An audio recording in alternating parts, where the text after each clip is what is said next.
Good morning, guys. Am I audible to all of you? Good morning, sir. Yep. Yeah, good morning, sir. Yes. Okay. So, guys, did you try whatever task we have assigned to you yesterday? Anyone tried that one, the task? Not yet, not yet. I was gonna try it today. Okay. So basically, but I want the task to be completed by you guys, right? Because that is important, right? So today we are going to discuss some concept, and still few concepts are remaining. That is going to be discussed on Friday. Tomorrow I'm taking a break, and this break is for me, not for you guys. Whatever task I have assigned, two tasks that you have to complete by tomorrow. And once you complete the task, then the next thing, that is what we are going to discuss on Friday. Until and unless you are not completing the task, I cannot proceed further, because uh, if I'm providing some task to you guys, then you have to take it seriously, right? So today we are going to discuss first let us discuss what is this connection pooling, right? So we have already discussed in our multi-threading chapter, that is there is something called a thread pooling. So what is thread pooling? Now in the case of thread pooling, let me open Notepad. Right? So how we go to use thread pooling means, so basically what exactly happen now whenever we create a thread, right? So whenever we create a thread, right, then we need to use that thread. Then after using that thread, don't send for garbage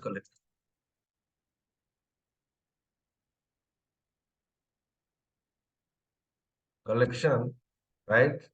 Then instead of a garbage collection, what you need to do? Put that thread in the thread pool so that it can be used later by a so that it can be reused.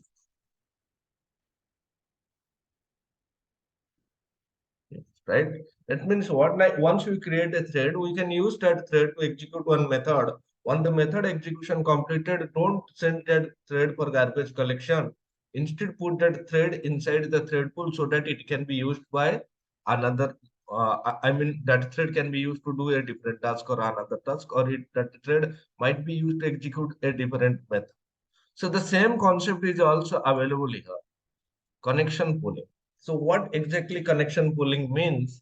Now, once you create a connection string, right? Once you open that connection string, then we have to close that connection string, right? If you look at this first diagram, right? So this is my connection string. I create the connection object by passing the connection string. I open the connection, I'm doing some database operation, and I'm closing the connection. So when I close the connection, right, then if I'm not using the thread pooling concept, then what will happen? If I'm using the thread pooling concept, then what will happen? That is what we need to understand. If I'm not using the thread pooling concept, right, once I open the connection and once I close the connection, that connection is going to be destroyed. That is going to be sent for garbage collection.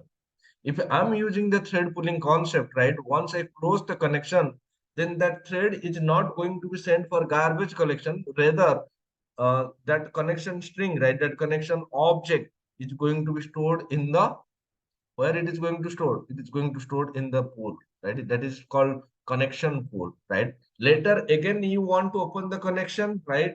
Again, you create the connection object, you try to open the connection, right? Then it is not going to create a new connection object. Rather, the connection object which is already stored in the thread pool, it will get the connection object from the thread pool, right?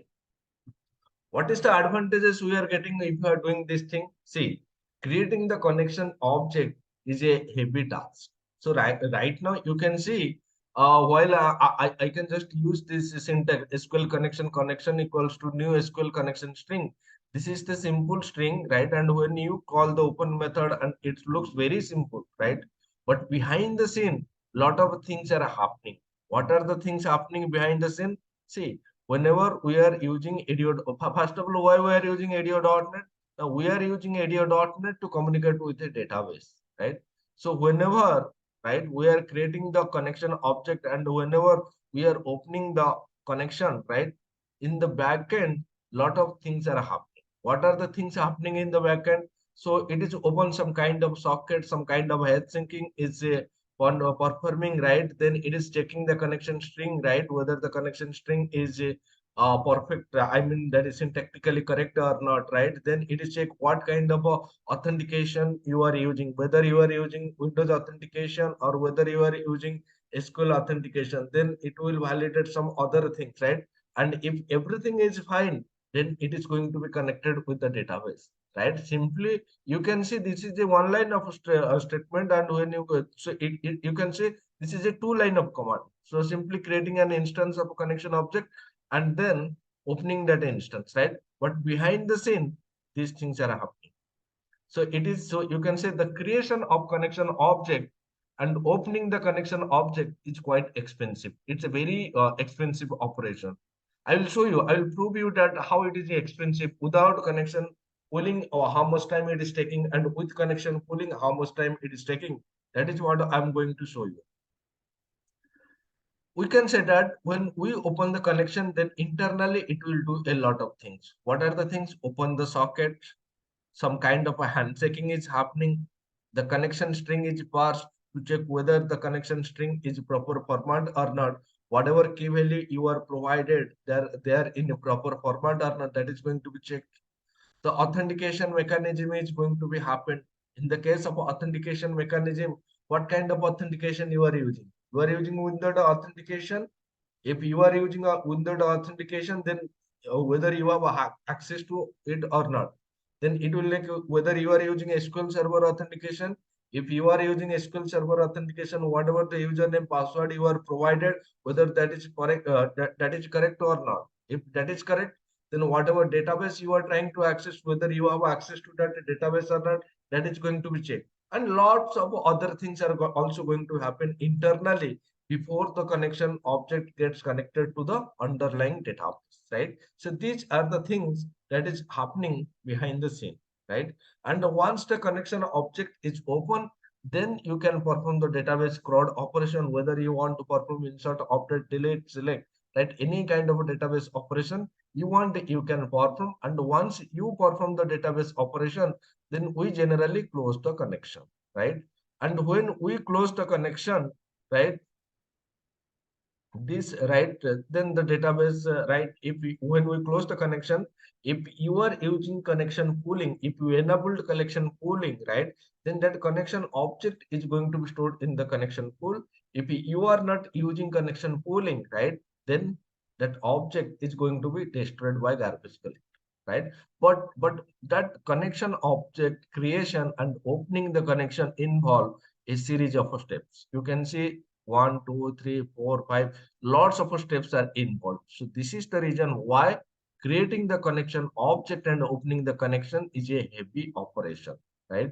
This creation of connection object is quite expensive, and you would like to avoid the above things again and again when you need to creation when you need to create the connection object, right? So that means what? Now we need to avoid these things, right? This series of steps. So what is happening here? We need to avoid this series of steps so that I can improve the application performance, right? So in other words, we would like to say that open the connection object, do all the series of steps, right? Whatever socket, handshake, connection string, all these things do, then do the operation and close the connection object. That is definitely we are going to close the connection object. But when we say close, then don't make this connection object to go for garbage collector. Rather make sure to cache it, to store it in the connection pool, right? So that next time when someone says open the connection, then it get the connection object from the connection pool and communicate with the database, rather than going and creating this series of steps, right? And this is possible by using your garbage collector. Now you can look at this. When I'm saying, so this is the first step, right? If you are creating the connection object for the first time, 100%, these things are going to be happen, right? And but when you are using connection pooling, then what will happen when you say connection object? So all these steps are going to have a socket, a handshake, connection parse, authentication, connection object created, right? Then SQL statement executed. And once SQL statement executed, when you call, right? When you call the connection.close method, right? Then instead of sending that connection object for garbage collection, then what we need to do? We need to store this connection object somewhere called thread. Oh, sorry, somewhere called connection, right? So basically, once we create the connection object, once we execute the SQL command, right? And once we call the close method, then instead of sending that connection object to garbage collector, we need to put that connection object in the connection pool. So that next time when someone say connection dot open, first it will check whether that connection object is available inside this connection pool. Yes, available. Take the connection string, right? Text the connection object, execute the command, and then once you execute the command, then again put that connection object inside the thread, right? So connection pooling means once the connection object is open, rather than going and recreating the connection object again and again, what ADO.NET does it takes the connection object, puts it in a place called pooler, or you can say connection pooler. In the pooler, the object will be cached, and later if somebody says connection.open, then rather than executing the series of steps, it takes the connection object from the pool and start executing. Is that clear, guys? What is connection pooling? How to use connection pooling? That is the next thing. But first of all, you guys understand what exactly the advantages of using connection pooling, Yeah. Yes. right? So it is similar to your thread pooling concept, right? Let us first understand how to use this connection pooling, right? Right. So, but the important point or the biggest advantages of using ADO.NET is that by default connection pooling is enabled, right? If you do not enable the connection pooling, then right, if you are not setting pooling equals to true, then by default the connection pooling is enabled in ADO.NET, right? So let us understand this with one example,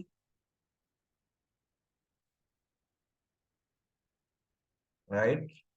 So in this case, you can see this is my data source, right? Say, guys, you are having two options. You can use this slash slash, or you can use @ right? That is going to be also fine, right? So let me open my SSMS. Guys, on my machine, I have not used SQL Server authentication. And the reason is I have not installed mixed mode of authentication. I have used Windows authentication while installing the SQL Server, right? And this is the reason why I'm unable to log in using SQL Server authentication. But you guys can try yourself if you have installed Windows. I mean, okay, so this is the different database.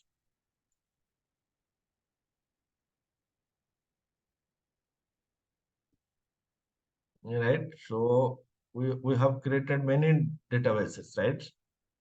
Let me use this employee DB,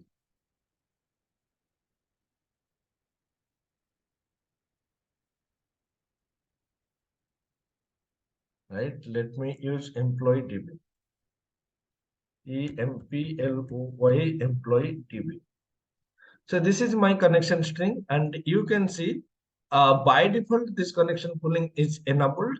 And if you want to explicitly set this value, then you have to write pooling equals to true, right? Then what I'm doing, I'm just using the stopwatch to say how much time it is going to take for creating 1,000 connection object, right? So I'm creating the stopwatch. I'm using a loop. I'm just creating the connection object, opening the connection and closing the connection. And I'm stopping the stopwatch and I'm printing the time, how much time it is taking to create 1,000 connection object, right? So because suppose you are creating one web application, right? And if your web application handling 1,000 requests at a time, And if you are using ADO.NET to communicate with the database, that means 1,000 connection objects are going to be created at the same time. But let's assume that that is the scenario. Your application is handling 1,000 requests. Then if your application handling 1,000 requests means at the same time 1,000 connection object is going to be created, right?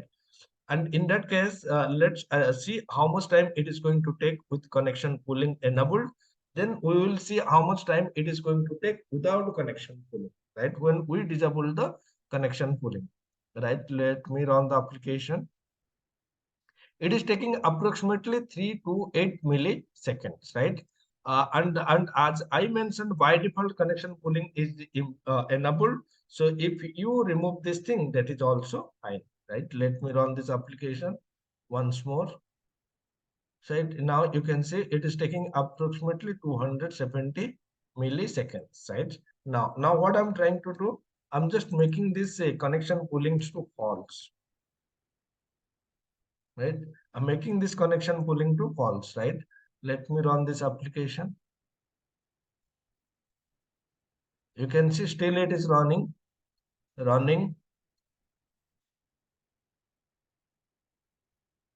right? So you can see 8189 milliseconds, right? Approximately 8 seconds. And in previous case, it is not taking even 1 second. So you can understand how important is connection pooling, right? So if you are developing the application, then you should make sure this pooling should not be false. Clear, guys? Yeah. Right? This is a concept which is by default used, but you should know what is this, right? And and if you want to check how this is happening, right? There is a tool called performance, right? Performance monitor. Open that tool, right? Let me first use. So let me increase this to 1,000. Let me first show you the true case, right? So this is my performance monitor. Click on this performance monitor tab, right? There is a option. You can see there is a drop down. There is an option called report, right? And just remove all counters, right? Remove all counters. Then run the application, right? Run the application. And once your application is run, then add one counter, right? From the counter, right? Select .NET. So which one is the data provider for SQL Server? .NET data provider. And what on which? So this is 6. How share 6. So go to here, and this is my application. Click on the add. Click on the OK. So you can see here it is saying pooled connection equals to 1. That means from the connection pooled, there is a connection object, and that pooled connection is using. And the number of active connection pool is 1. Number of active connection pool group is 1. That means what? In this case, one object is created that is stored in the connection pool, and that connection pool object, right, is going to be used. This is the meaning of this. Number of a pulled connection equals to 1, and number of a active connection pool equals to 1, right? This is fine, right? Now let me delete this one. Okay, remove all counters, right? So once you remove all counters, then close this one, right? Now make this as false, right? Again run the application, right? Go to your performance monitor, again add a counter, right? So again add a counter, select the data provider for SQL Server. You know what is the data provider? Data provider for .NET data provider for SQL Server. And what is the number? Process ID 59572, right? Just check which one 59572. Click on this add button, then click on this OK button. Right now you can see hard connects per second, hard disconnected per second, right? So this hard connects and hard disconnects means the number of connections are going to be created and connected and disconnected. Now you can see they are not using that pulled connections, right? So if you are seeing this hard connect, hard disconnected, right? That means what? That means you are not using the connection pooling. Right? Understand? Guys? Yep. Yes. Right. Okay, fine. So this is how you can use the performance monitor and you can verify the number of a connection pool or whether connection pooling is used or not. This is a small concept that is fine. Today's main concept is data view. So guys, you know what is view in SQL Server? Yeah. Yes. What is this? Yeah. View is an imaginary table which will be created in the runtime of a SQL database. At the time it will be created, and it we can get the data in the runtime. So that is what is view in a database. So first of all, yeah, you are right, but there is something you have to correct. They are not runtime, right? They are created as a database object, right? They are physically stored in the database. You have to create the view, but when you run the application at runtime, right? When you execute the query at runtime, it will fetch the data from the underlying base table, right? But they are not created at runtime. They are physically created whenever they execute. They actually get the data at runtime from the corresponding database table, right? And what is the advantages of using view? The advantages is you can achieve security, right? You can achieve, so suppose there are 5 different department data. You want to create a view and you want to provide that view to someone else, and you want to restrict to 2 department data, and you want to provide only 3 department data to the user, right? And in that case, if you provide access to the original table, then he can see all the 5 department data. Then how you can restrict this? Yes, I can restrict this by using a view, right? So by using a view, how I can restrict this, right? I can create a view where I can write a select query, right? And that select query is going to return the data of 3 departments, right? This is possible, right? Suppose you are having a table and that table contains some sensitive column, right? Sensitive column means some salary column, some other uh, I mean some important column data, and you don't want to expose the data to the user, right? And in that case you cannot give access directly to the database table. If you provide access to the database table, then he can see all the column data. For that purpose you can create a view, and in that view you have to write one select query, right? And that select query is going to hide, that select query is going to hide those column data, right? This And so this suppose you want to suppose you are there is some non-IT user who doesn't know the joining operations and complex SQL queries, right?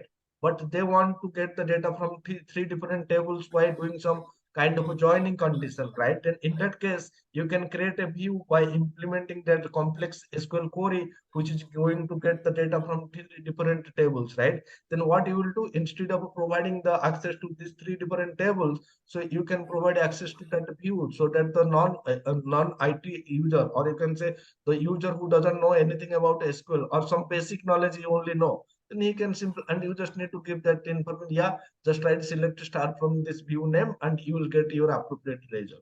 So these are the advantages of view. That means what? Now, if you want to represent the data of a table in a different format, then you need to use view. And the same thing is also available in our ADO.NET, and that is possible by using DataView. Clear, guys? yes, clear. Actually, the same thing we can do with the select statement, right? In the select Hello? Yeah, yeah.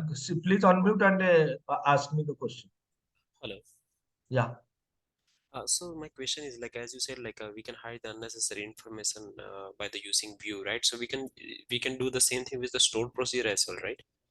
See, basically what my requirement is, I'm fetching the table data to my .NET application, right? So my .NET application is there. So this is my .NET application.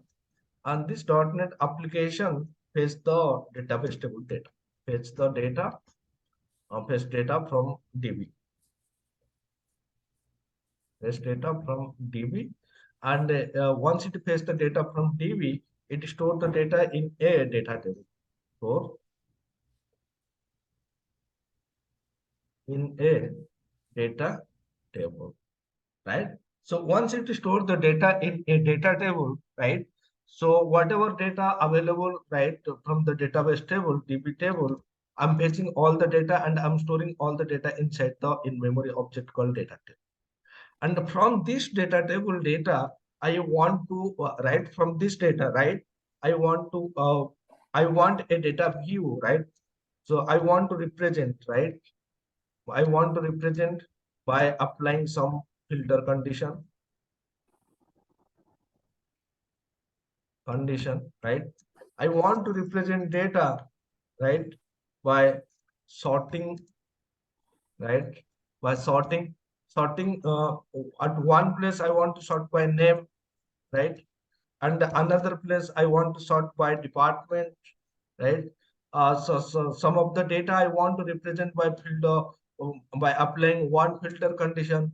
So some different places I want to apply two filter condition, right? Two filter condition, right? Then in that case, do I need to write the SQL query again and again, go to the database and fetch the data and with the filter condition? Is that good? Or I want to fetch the data from the database, store in a data table, and from the data table I can create a data view with the required filter condition, with the required sorting condition, which is a good approach.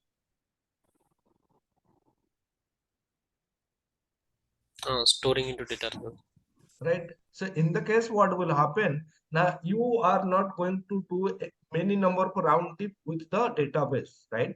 You know, if you want to communicate with the database, first of all, you need to create the connection object, then you need to create the command object, then you need to either use data adapter or data reader, right? Then you need to fetch the data, then you need to fill the data table. These things are going to happen again and again, right? And instead of doing all these things, I can store the data. I can store the data in a data table. And in this data table, I'm not going to do anything, right? From this data table, I can create a different representation of data, right? I can represent this data table data in a different manner, different style, different format. And that is possible by using the concept called the data view. You want to represent this data table data in the sorting order by name. Yes, that is possible. You want to represent this data table data by first sorting by department, then sorting by name. Yes, that is possible. You want to represent this data table data where the salary is greater than 10,000, only those employees data you want to represent. Yes, that is possible. You want to represent only IT department employees, right? Whose age is greater than 25. Yes, that is possible. And for that, for the purpose, I'm not going to write many select queries and I'm not going to the database again and again. I can do all this at the .NET end, right, in memory by using the concept called the data, right? Clear, guys? Yes, but what is the difference then between that stored procedure and the views? So we can use stored procedure as well instead of views. So store procedure and views again, I'm saying if you are using storage procedure, right, then how many storage? So see, my requirement is I want to represent one data by applying one filter condition. I want to represent the data by applying two filter condition. I want to sort the data by name. I want to sort the data by department. How you can do this using storage procedure, and how many storage procedure you are going to create? But the question would be, in order to fill the data table, you can fill it from a view, or you can fill it from a store procedure, or you can fill it from a function, a parameter list function. So what would be better, a parameterless function or a view or a store procedure, just to fill the data table? From there on, you can do all those things, represent and filter and so on. But to fill the data table, what would be better? So I always told you always better to use storage procedure, right? Why? Because if you are writing some complex select query, right? You are writing some select some column names, right? Some columns name, and you are fetching the data from multiple table. Table 1, you are doing some kind of a join, table 2, right? Like this. So instead of sending this data again and again to the database, and as I mentioned, right, if I'm doing this thing, and I think you guys didn't attend the yesterday session, right? Okay, where I have explained, where I explained storage procedure.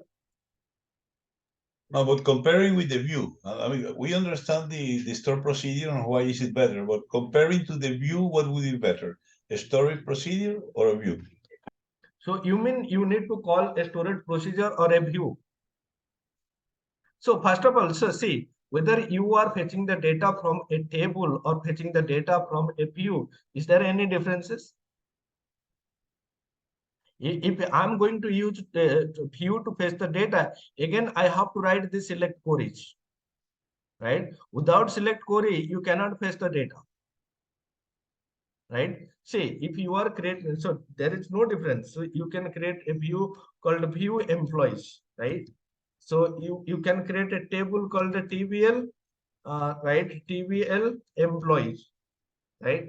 So in this case, if I want to paste the data, right, using the TSQL statement, then I have to write this statement, right? I cannot simply paste the data. If I want to paste the data, you have to write from the right select column name, right? You have to write like this from view employee, and even you can also paste the data from the TVL employee table. So this is happening. This is definitely is there, right? So you first, I don't understand what is the difference between why you are trying to compare storage procedure with view. Because store procedure is like instead of writing a query, like we are putting that query into store procedure and we are just calling the store procedure. The store procedure is giving us data, and the same thing is like a view is doing the same thing. Then why we How are the view? Okay, you just tell me how the view is doing the same thing. View, say view is simply you can create a view only using the select statement. Do you think that storage procedure is meant only for select statement? No. no. Then how you can compare, how you can think that view is basically, it is a representation of your table. Within a storage procedure, you can use a view. If you are creating one view which is storing some multiple joining, you created a view by giving some multiple table joining, right? You can use that view within your storage procedure, right? So view is a completely different story, and storage procedure is completely a different story, Mhm. right? But the difference is that if you are using storage procedure, then that pre-compiled things are not going to be happening, right? And using view, you can only create the select statement. You cannot write insert, update, and delete statement using views, right? So first of all, you need to learn what is view, what are the advantages, disadvantages, everything you have to know. Why, when we need to use view, what is the advantages over TSQL statement, what are the things we can do using view, what is complex view, right? Or what is, how you can encrypt the view, how we can decrypt the view, can we update a view, right? Everything you have to learn from SQL Server point of view, right? But from .NET point of, from the C# point of view, I'm going to explain that view concept, right? What is available in SQL Server, right? So suppose view basically what? Okay, from the SQL Server, if you think, right, if you are having a table and if you want to represent that table data in a different format, then you can create a different views, right?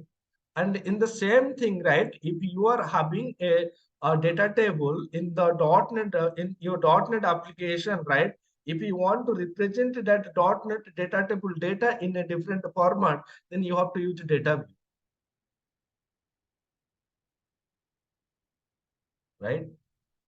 So still, I don't understand why, why you are, I mean, what exactly you want to know, what is the difference between a data view and a storage procedure? Data view is just like an in-memory object. Storage procedure is something, right?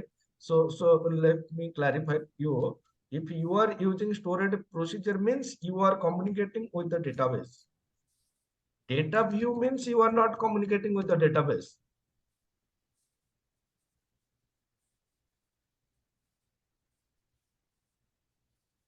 right? Storage procedure means you just want to execute some SQL statement inside the database and you want to retrieve the result, and for that purpose you are using storage procedure, right? And for data view means once you fetch the data from the database and once you store the data in a data table, and then if you want to represent the data in a different format, right? So don't consider that data view means I'm going to execute some view, right? I'm not going to create any view in the database and I'm not going to consume those views in from my .NET application, right? If you are thinking that, then that is wrong, right? Data view not means data view is not mean that you are going to create some view in the database and you are going to database consume those views. So I don't think that some views are there in the database and for consuming those views I'm going to use data view. And if that is the case, then again it is going to be a database call. Na? We are not interested for database call. Once we face the data at the .NET end, right? We need to represent the data in a different format, right? And for that purpose, I'm going to use data. So for an example, in DataView, for an example, we have student table, and in student table we have 10 columns, and we have created DataView, and we are fetching only we have fetched only five columns in the DataView. See, first of all, you just tell me that from where you are fetching those 5 columns. From the database. No, that is the thing I am telling you. Data view is not meant for communicating with the DB. What it means? If it is fetching the data from the database, right? Then what I'm mentioning here, not communicating with the database. Yes, that is fine. But at the time of creation of DataView, one time we need to at least fetch the data, right? Oh, for that purpose, you might be use some storage procedure. You might be use some SQL TSQL statement, and in that case, once you fetch the data, then that data is going to be stored right inside a data table. Right? Yeah, but we are when we first of all, when we want to create a view in the SQL, we need to write a syntax, right? Create view. That is SQL part. That is SQL part. From SQL part, you have to write the syntax, and that syntax is based on the table. In the case of a .NET, you have to create the syntax, but that syntax is based on the data table. And the data table, to fill the data table, you have to use storage procedure, TSQL statement, whatever you want. That one time activity is going to, that one time you have to communicate with the database. You need to face the data, and you want to store the data in the data table. And data table, we know it's a in-memory object.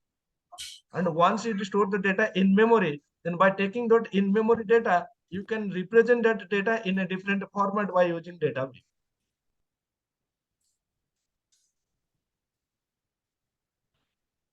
Right? Okay. Right? So data view not means it is going to communicate with the database. It is creating based on the data table data. Oh, it's creating based on data table data. Exactly. That is what I'm saying now. Data view is not communicating with the database. So you can write some storage procedure, you can write some TSQL statement, right? Whatever you want, you can execute. Once you execute, you need to fetch the data from the database. Once you fetch the data from the database, you know how to store that data in a data table. Once you store the data in the data table, right, it is containing the original data, right? If your table having 10 column, 5 column, whatever, this data is stored inside this data. By taking those data, if you want to represent the data in a different format by applying some filtering condition, right? Suppose you fetch all the data where it contains 10 records, 5 employee from IT department, 5 employee from HR department. Now you want a data view which only represent the IT department data. Then from this data table, you can create a data view by providing the filter condition so that that data view can contain only the IT department data, or that data view can only contain the IT department data. Suppose you fetch all the employees in, right? And now you want to sort the data by name ascending or name descending or department ascending descending order, right? That you can create a different data view where you can store the data table data in that format.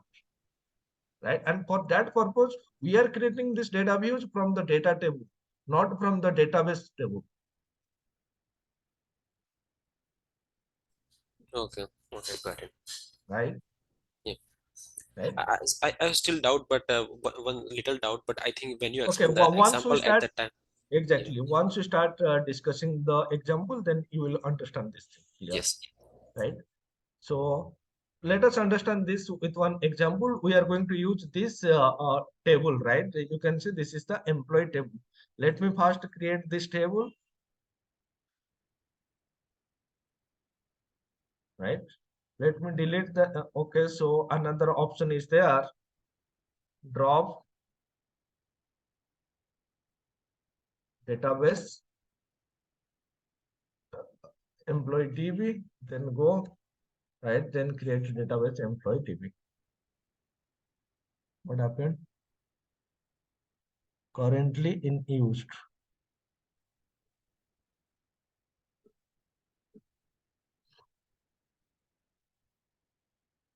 Close existing connection and delete this one.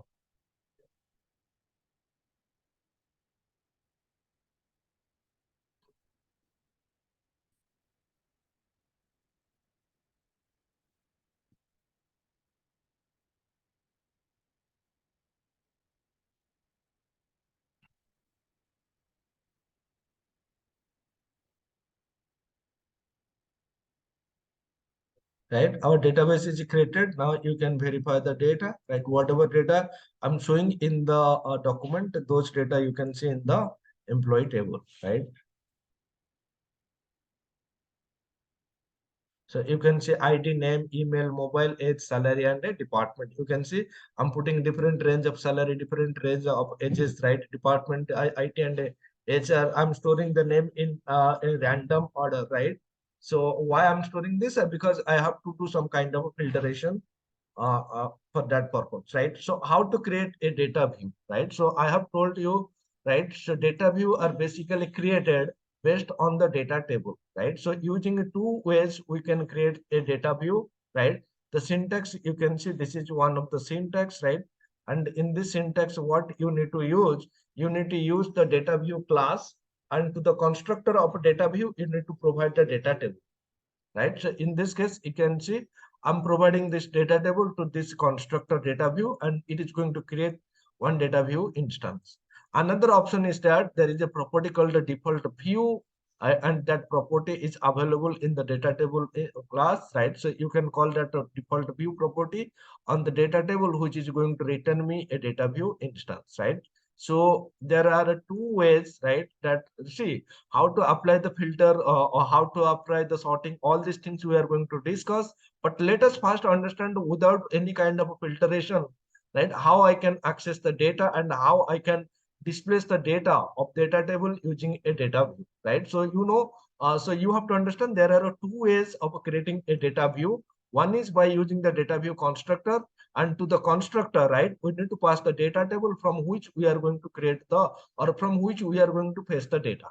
And the second option is by using the default view property, and using this default view property, when we call on the data table object, it is going to return me a data view, and that data view is going to contain the data which is available inside this data table, right? And if you want to understand what is the meaning of data view and what exactly Microsoft tells, right? The data view is similar to views. So using data view, we can display or represent data tables data in various style formats, right? For example, using data view, we can display table data, right? Data table data in various sorting order. We can also filter the data table data.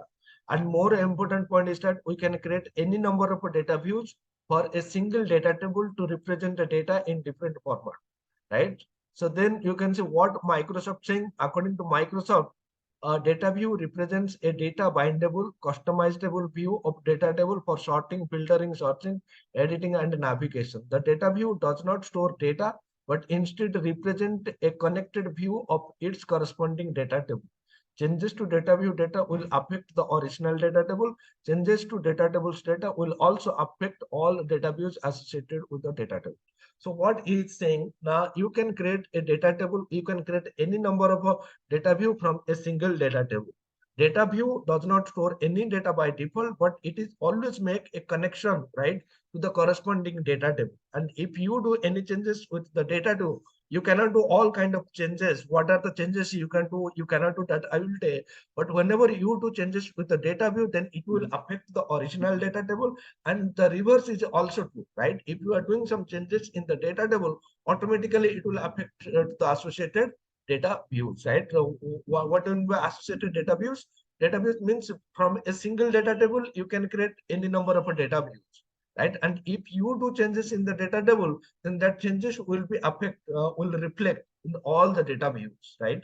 And how to create a data view? This is the syntax. Using the constructor and using the default view property, you can create the data view. Once you create the data view, how you can access the data, right? So this data view implement I enumerable. So you can use a for each loop to access the records, or you can use a for each loop to access the report, right? How you can use a for loop? Data view is created. Then this count property is going to return me the number of elements that is present in the uh, data view, right? Right. Then you have to use this data view dot count property, and once you access this, then you can access data view of I. So here I is nothing but the index position, right? So index position means from the data table, if you are creating 4 data views, then there should be some particular sequence. The first data view you can access by using the index position 0. Second data table you can access by using the index position 1, like this, right? So this I is pointing to the index position or the data view number, or the which you and in this case, right, 0 means, right? Sorry, so data view means this is the column, right? So we have created this data view, right? So you can give this is data view 1, you can give this is data view 2, right? And I'm using here data view 1, and let me use data view 2 here, right? So what will happen? Data view dot I means what? Now I representing the index position of the first row, right? So this I represent the index position, or you can see the row number, right? And it is also going to be 0 based. So I data view of I means, if the I value is 0, it is data view of 0 means the first row of the data view, and then you can access by specifying the column name. So you can specify data view of I column name, and then another option is that I will show you this thing practically. You will get better understanding, right? Then second option is that by using the for each loop, you can also access data view. It's going to return one data row view, and from this data row view, I can access the row. And once you access the row, then you can access the row, right, data by using the column name or by using the index position, right? For better understanding, let me take you to the code, right? Let me go to the Visual Studio and try to understand these things, right? So I'm creating one SQL data adapter user, right? So this is my connection object. I'm using SQL data adapter. And here you can see I'm selecting the ID, name, email, mobile, age, salary, department from employee table, right? So this is the query. You can see here you can also execute this query directly, and you will get the data as expected, right? So what is the invalid name? EMPLOYEE, right? This is my query. You can execute this query, right? So once you execute the query, right, this is data table, and I want to fill the employee data table. You have to create the data table, right? It is this data table will created with the default schema based on this data, what is written by this select query, right? Then I'm calling this fill method, and I'm filling the data table. What this fill method is going to do exactly? It will create the connection object. It will open the connection object. It will execute this select command. It will retrieve the result. It will fill the data table with the retrieved result, and then it will close the connection. This is the things going to be happen by this fill method, right? Then what I want is I want to create a data table, and I'm going to show you both the approach. As I mentioned, I can create a data view by using two different approaches. Let me show you both the approaches. One is by using the constructor, right? So you can see data view, and I'm creating the constructor, right? And to the constructor, I'm passing my employee data table. So this data view currently doesn't filter the data, does not sorting the data. Whatever data available in this data table, those data is going to be stored inside this data view. Later, I will show you how to apply filter, how to apply sorting conditions, right? All these things. But now I'm just showing you how to create the data view and how to access the data view.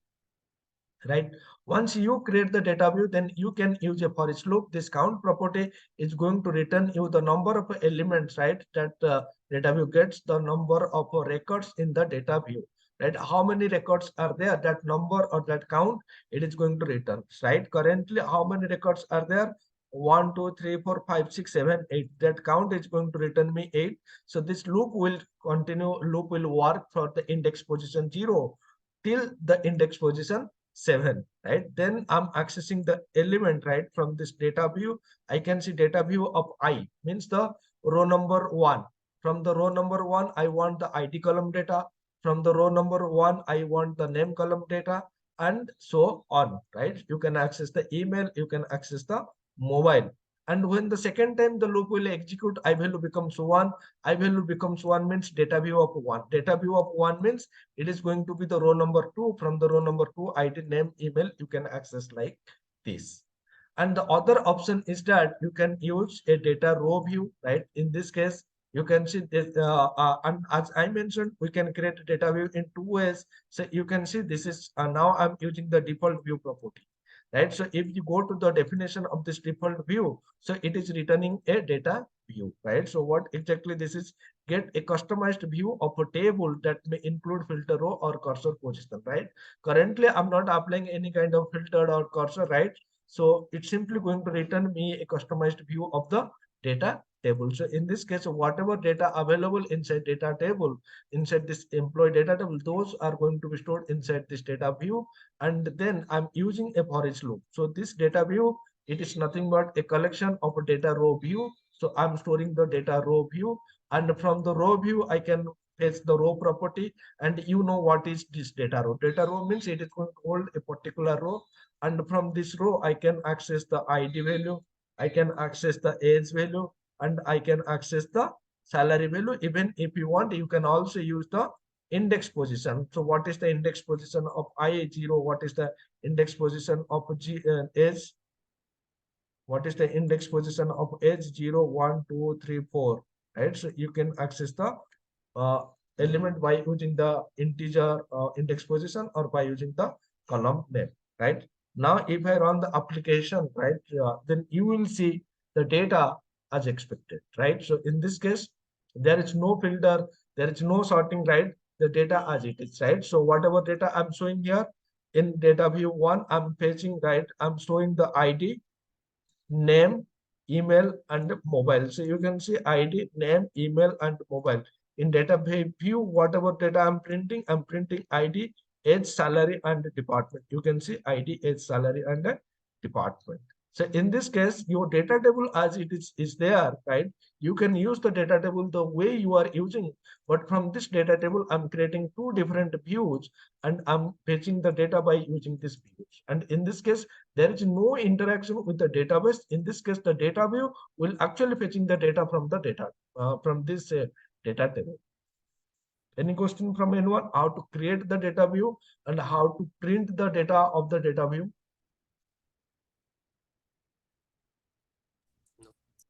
Okay. Clear? Later, then I will show you how you can apply filter condition, how you can sort the data. All these things we are going to cover. But for now, you just need to understand how to create a data view and how to access the data. In this case, for this data view, I'm not communicating with the database, right? So what exactly view does in the SQL Server, that exactly going to be same in this case. But in that case, the corresponding is a table. In this case, the corresponding right data where it is fetching is going to be a data table. Clear? Yeah. So just one question, if we create a data view, suppose if you modify anything on the database level, will the changes will be syncing in the Hey, first of all, real time? you just tell me. First of all, then once you fetch the data, once you store this employee data table data, so this is in memory or not? Yes. Yeah. If it is in memory, then how it can make a sync with the database table? Okay. Understood? Okay. Okay. Right? Later, if you want to update, then that is what we have already discussed, right? If you are fetching the data, if you are adding some new data into the data table, if you are deleting some data in the data table, or if you are updating the data in the data table, then once you perform this thing, then if you want to update all this thing into the database, then how you can do this, that is already we have discussed, right? Batch operation, you can consider that batch operation example where we have already discussed how you can make these things to be updated in the database, right? But if you are doing some changes in the database, until and unless you are not fetching the data from the database, automatically they are not going to be reflected. And if you are doing some changes in the database, if you are not updating this thing to the database, automatically they are not going to be updated in the database. You have to do this thing because your database doesn't know who are the client application they are communicating with me, or database doesn't know to whom I need to send the data, right? So you have to do those things manually. Clear? So you, But in this case, if you are doing some changes in the data table, those are automatically available to these views. And if you are modifying this data view, then that is all automatically, I mean, that is automatically reflected in the data table, okay. right? That is what we are going to discuss. That is what we are going to see. Clear? Guys? Yes. Right? So first of all, you should understand, if I am seeing the data in this data table, data view means whatever data inside this employee data table, those are available to this thing. That is 100% working. Later, I will show you if I am adding something, if I am deleting something, if I am modifying something in this data view, is it reflected inside this data table or not? That is what the thing we are going to also cover, right? So this is how you can create the data view and how you can what I can say, how you can store, display the data in the console application, or how you can access the data from the data. Now let us start the discussion by sorting the data, right? So I am not going to sort the data in the employee data table because I don't want that sort data to be available to all the different data views. The data view will decide how he wants to represent the data. Employee table only storing the data. Employee table doesn't decide how the data is going to be displayed by the data view. It is the responsibility of the data view to decide how he wants to represent the data. Similar, suppose you are creating a table. The table is going to store the data the way he is storing. But you are creating a view, and while creating the view, you can apply the order by clause, right? You can apply the where condition, right? And on that condition, that view is going to represent the data based on that condition, not the actual table. So the same thing is also applicable here. The employee data table, it is going to store the original data. Now this data view will decide how he wants to store the data, right? So this representation is only going to be applicable to the data view, what we are going to apply, but not to the original data table, right? So if you want to sort the data inside a data view, then you have to use the sort property, and to this property you need to provide the condition, right? Condition means how you are going to sort the data, right?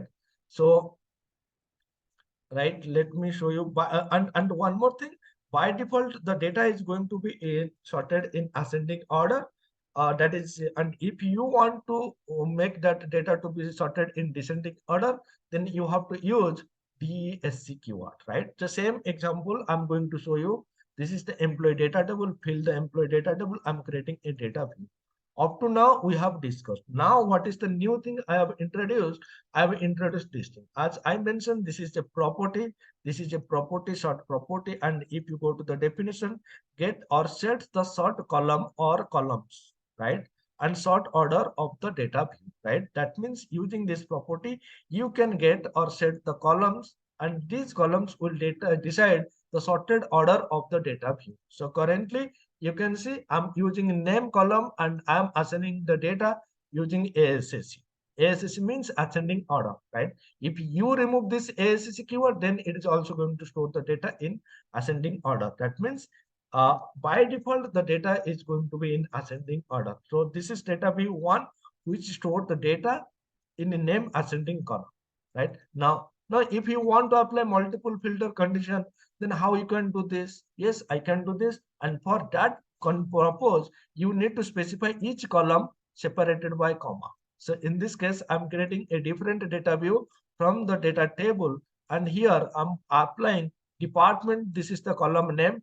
And I want this department column to be descending order.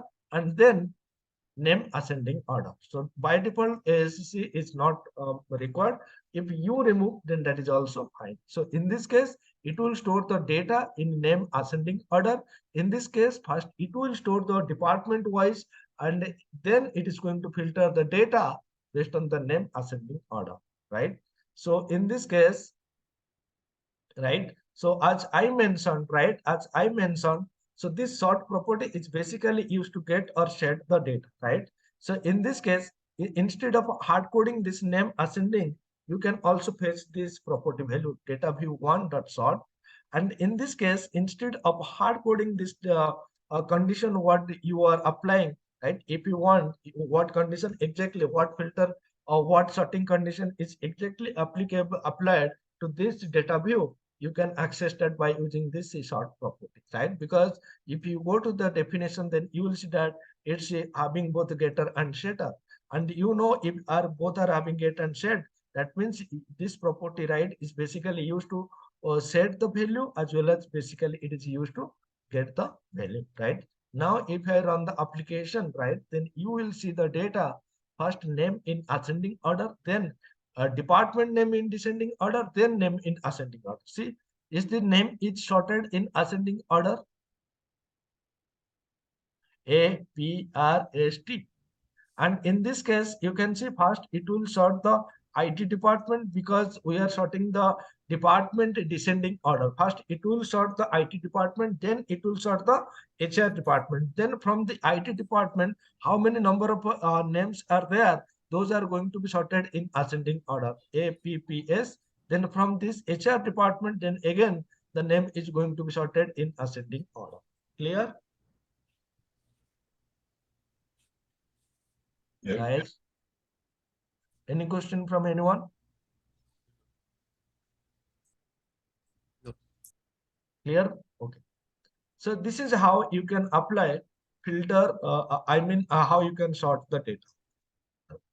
Next, I'm going to discuss how we can filter the data. Right. So we should not see right multiple filters. Sir, just one doubt. Like the ascending or descending values that you are giving in the form of string. So how it will Yes. identify that it's the name column or we are giving different name there? So this is the logic they have written now. So they know, right, in this data view, this is a column, right? If you are giving something else, I'm providing name to. See what happens? What happens? Cannot find Okay. column name 2 because this is I'm saying this is the column name, right? So the way you are writing, this is column name and this is ASCC. This is a keyword, right? Which will specify whether you want to store the data in ascending order or you want to store the data in descending order. If you are not providing anything, right, then by default it is going to be ascending. That logic they have already implemented. And we can apply this sorting to multiple columns, is it? Here I'm applying multiple columns now. Yeah. So I mean like more than Here I'm uh, applying department name. I mean, two columns. I'm sorted the data based on two columns. okay. Got it. So while I'm explaining, I think you are in a different world. No, sir. My question was like, if we apply more than two, like, what So will give the if I'm preference? see if I'm applying two, then why not more than two? You just need to provide the column name separated by comma, right? So while I'm explaining, what I can understand is whatever you are thinking the same thing while I'm in the classroom, right? Whenever the teacher explaining something at that time, I'm thinking about the question, right? Thinking about the question in the sense what question I'm going to ask next, rather than what teacher explaining, right? I'm thinking about the question only. This is the problem what I'm facing in my college days. You are facing the same thing again, and because of this, whatever I'm explaining, you are not concentrating on that thing, right? So I'm explaining this is the column name, right? This is the keyword, right, which will basically identify whether you want to store the data in ascending order or not, right? If you are removing this, then by default it is going to be ascending, and for descending you have to specify DAC, and this is the column name, right? If this column name is not available, then what will happen? It is going to throw some error, No, right? I guess Bhargav is asking like how that data is sorted based on two condition. Is that right, Bhargav? See, the way, see, in SQL Server, can we sort the data based on two conditions? Yeah, so I guess sir he doesn't understand when you sort with the department. So first what we'll do is like if this return query is getting like a 10 data, in 10 data it will first of all segregate IT Exactly, department data, that is 5 data, and then is a HR data, so there are the 4 data. In IT department it is sort based on Anurag like ABCD wise, and in HR it will again sort based on ABCD. So it is like exactly, that. exactly. That is what I'm explaining now. So in this case, first it will sort the department IT, then it is sorting the HR department, right? First you will see IT, all IT department, then all HR department, right? Then it is taking the name column into consideration for all only IT department and sorting this.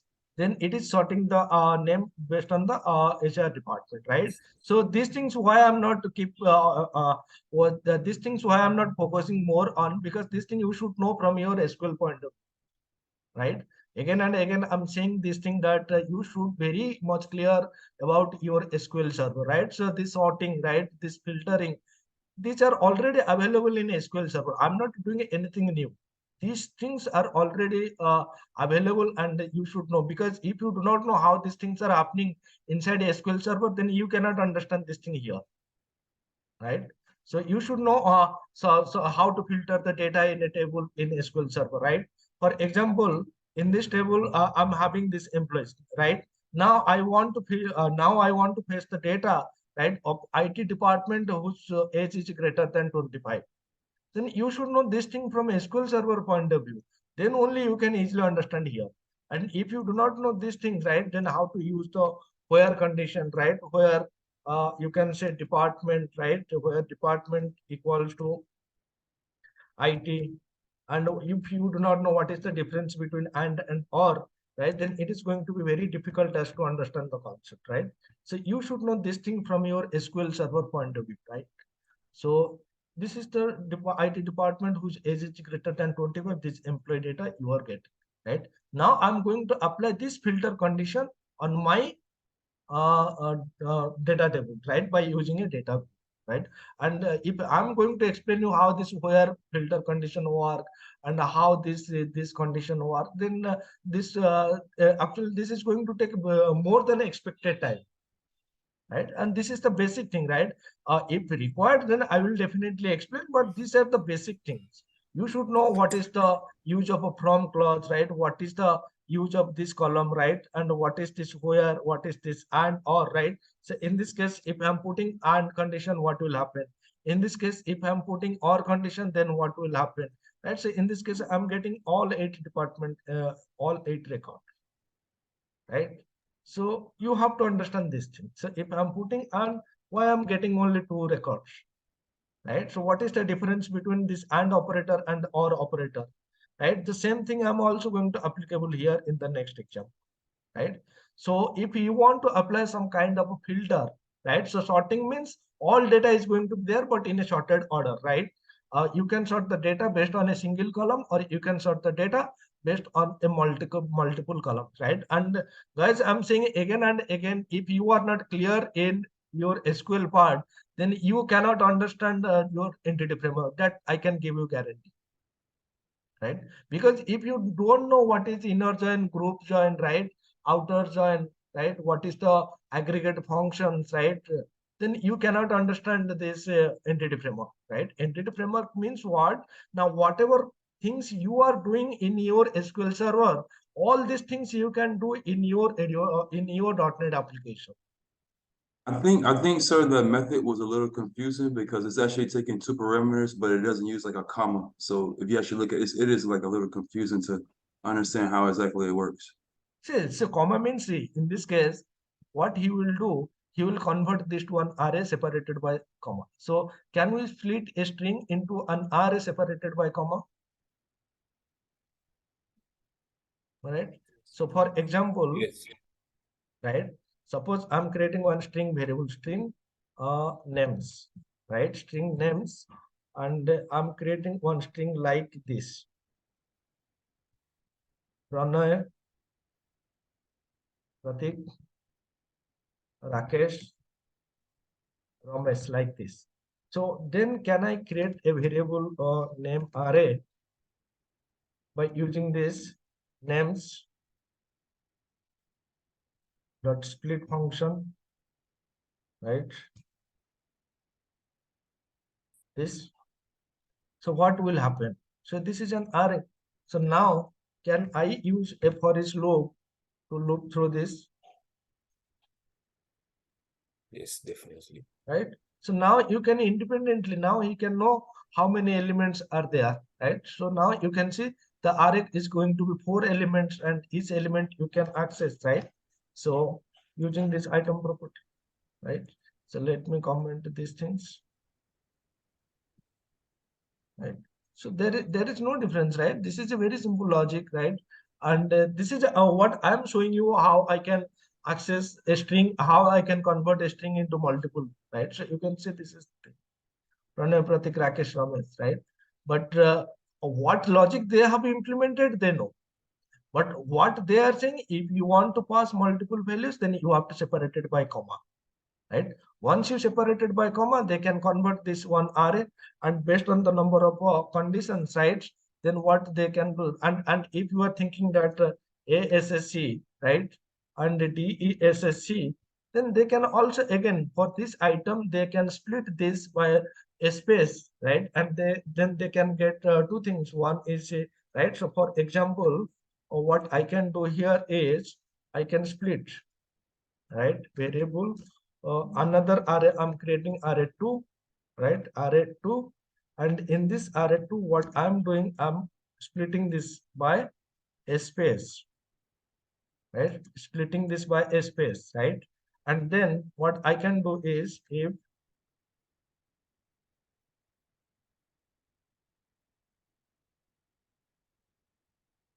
right, if array 2 dot length is greater than 1, right, then I can access both these things, right? So I can access name equals to whatever name you have, right? So you can see, uh, so array2 of index position 0, and sorting order, right? Sorting order equals to, this is going to be array of 1, right? This is going to be sorted order array of 1. Later, right? Else, right? You forgot If to put the one. array length is greater than 0, means array length is 1, then what they can do? They can do this is, and sorting order is by default what is SSC. Else what you can print invalid, some invalid message, right? Invalid, like this. Now if you run this application, right, you will see that column name and sorting order as expected. You never changed the array too. It says like the same thing. See, you can see Pranaya ascending, right?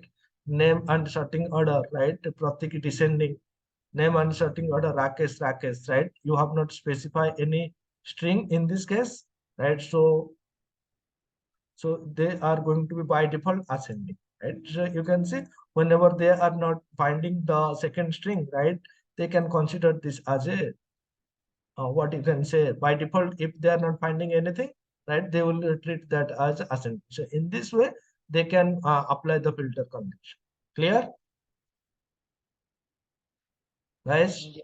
Yes. Yes, it's Right. So this is the logic what I am showing, but I'm not sure what exactly they are implementing. Right. That is up to date. That is developed by the .NET framework people, and they know how to implement that thing. Right. So next thing what I'm going to discuss, row field. Row filter means if you want to apply some kind of filter condition, right, to reduce the number of records to store in the data view, then in that case you need to apply row filter condition, right? So this is same as same, right? Here I'm creating the data view by using the default view property, and here I'm applying the row filter. Row filter is age greater than 25. Right, so in this case the data view is going to store the employees whose age is greater than 25, and again it's a read and write property, right? You can see having both get and set accessor, right? And get such the expression used to filter which rows are viewed, right? So it is basically used to filter the expression or filter the records, right? And then you can access the data, right? You can use a for each loop and you can access the data like this.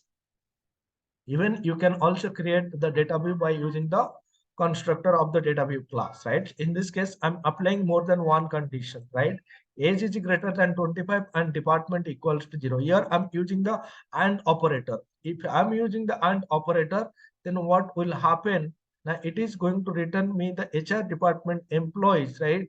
Whose age is greater than 25. If I'm using OR operator, then what will happen? It is going to return the HR department employees as well as the employees whose age is 25. Right? If the age is 25, greater than 25, that row will be written. And if the department is HR, that row is going to be written. And one more thing, guys, that you need to remember, if you are passing some integer values, then you can directly pass the values. And for string value, you need to pass that value inside a single quote. All right. So in this case, I'm applying one filter, and in this case, I'm applying two different filters, right? So let me run this application and show you the output.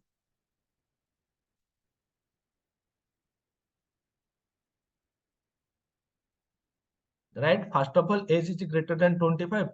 The data view one representing the employees whose age is greater than 25. And the second filter, what I'm using OR condition, right?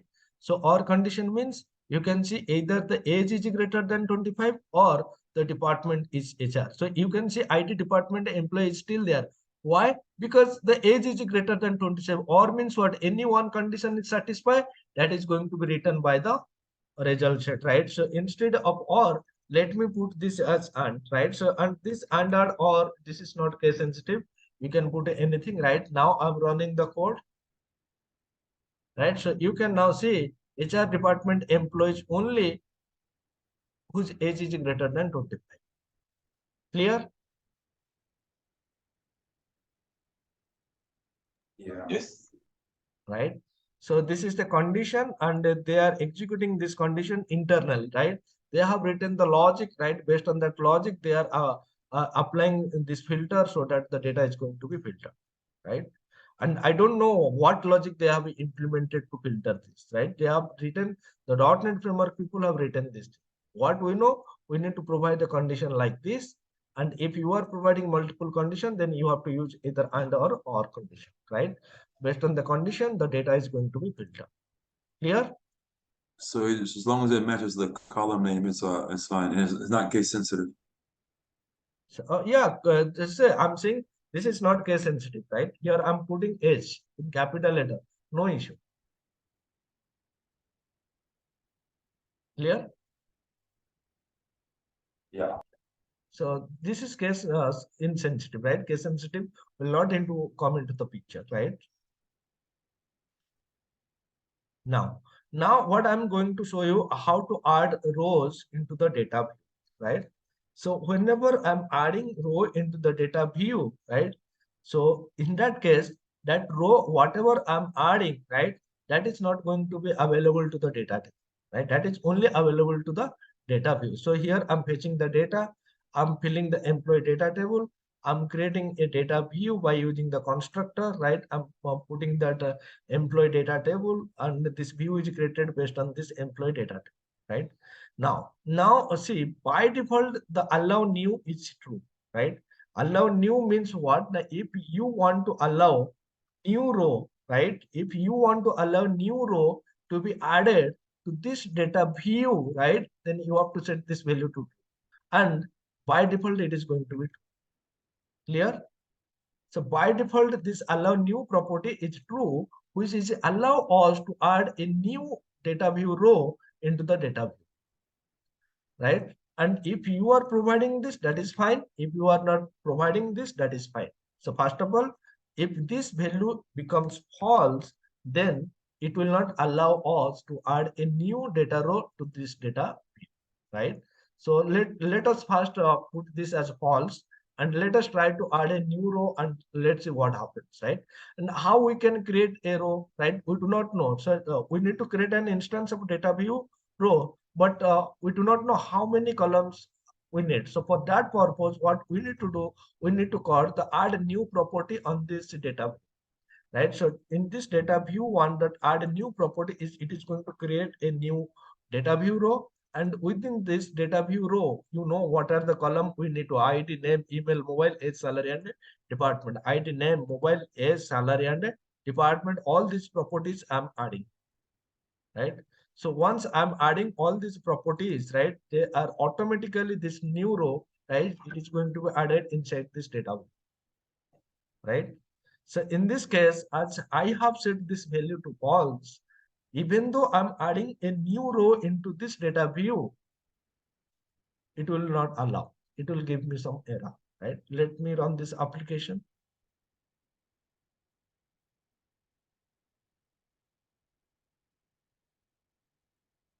Cannot call add new on a data view where allow is false. So you cannot call add new on a data view where allow new is false. Clearly it is saying yes or no. You cannot add new into the data view where allow new is false. This is what it is saying. Cannot call add new on a data view where allow new is false. This error message clearly indicating this thing or not, guys? Yes. Right. So what I'm going to do, I'm going to make this as true, right? So once you make this as true, or if you remove this statement altogether, right, it is going to add. Why? Because by default it is allowed, right? So let me show you first this thing, right? And in this case, this new row, it is going to be added into this data view, but not into the data table, right? So in this case, what I'm doing, I'm fetching the data from the data view, and I'm also fetching the data from the employee data, right? So in this case, I'm running the application, right? So you can see the row number 108 is inside the data view, but row number 107 is not inside the data table, right? Why this is happening, right? So in this case, using this data view, if you are updating, if you are deleting some existing record, right, which are available inside this data table, those are going to be reflected. Understand my point? Using this data view, I can update, I can delete the record also. If those records are already existing, if those are existed record in the data table, then those changes are reflected into the employee data table, right? If I'm adding something new, then those new things is not going to be available to the data table. And in this case, I'm not updating or I'm not deleting something which is available in the data table. Rather, I'm creating a new row, and this is the reason why it is not available to the data table. So if you want to add a new row, then you should add inside this data table, which is available to this data view also. Clear? Right? Yes. Right now. Yes, Now, yes. if I comment this thing, right? If I comment this thing, then also it is going to work as expected. See, 108 is there and 107 is there, right?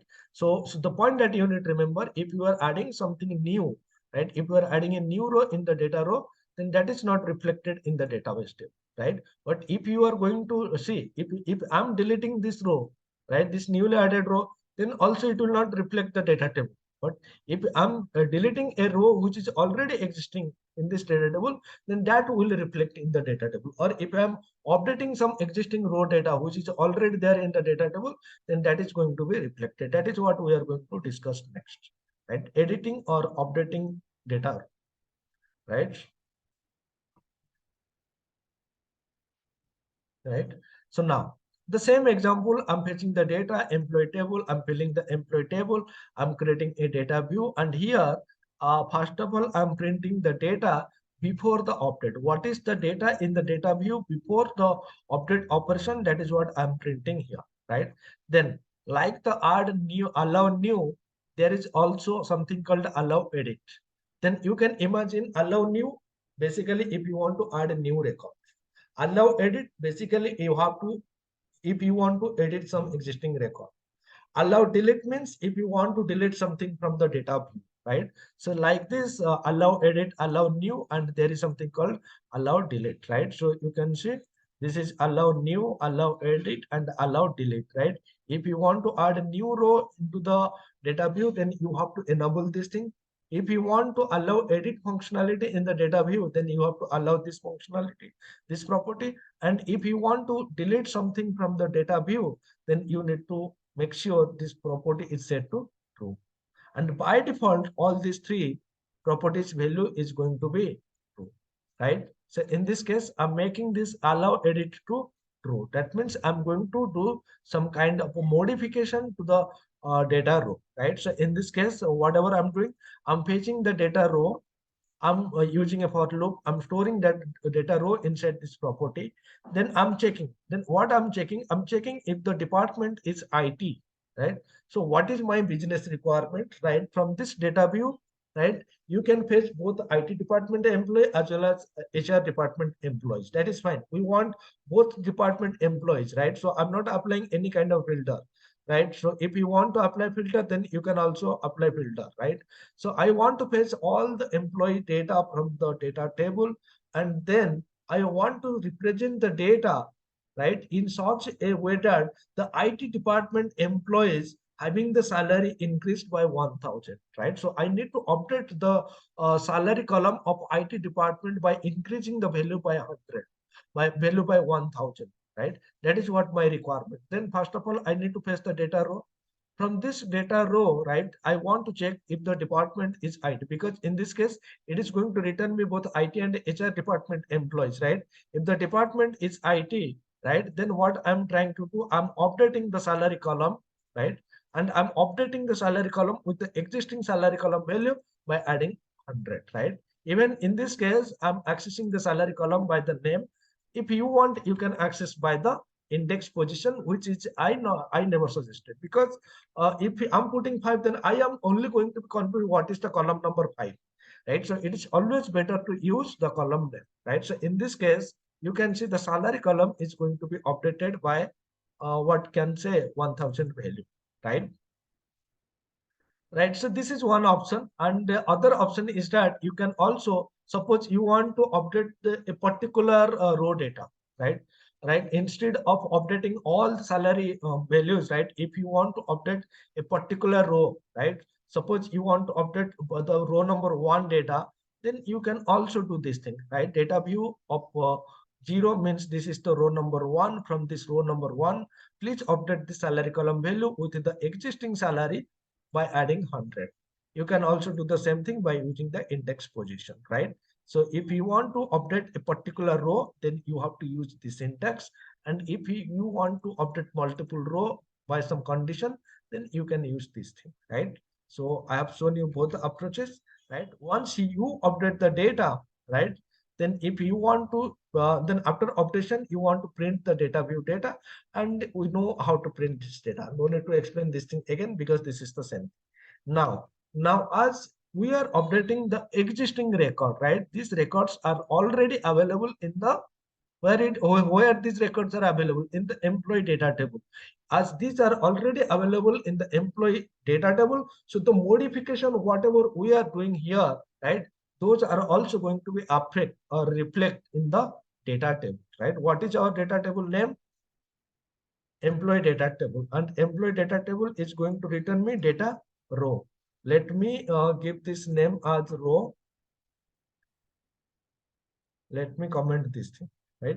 So now, and you know how to fetch the data by using the rows properties, right? So this is what my employee data table, right? This is not data view, employee data table after update, right? Now you can see that the updated information is not only available inside the data view, it is also going to be available inside the data table, right? Let me open this one. See, before update, please focus on the IT department salary, 100, 1,000, 20,000, sorry, yeah, 10,000, 20,000, 10,000, and 20,000. Right now, come to data view, 11,000 increased by 1,000, 21,000 increased by 1,000, 11,000 and 21,000. And you can also check that employee data table. Those updates are also reflected here. Clear, guys? Yes. Right. Now, if you do not want to allow this updation, right? If you do not want to the data view to update any data, right? Then in that case, what you need to do, you just need to make this allow edit property to false, and this will restrict the data to be edited by the data view, right? So you can say cannot edit on a data source where allow edit is false, right? Clear, guys?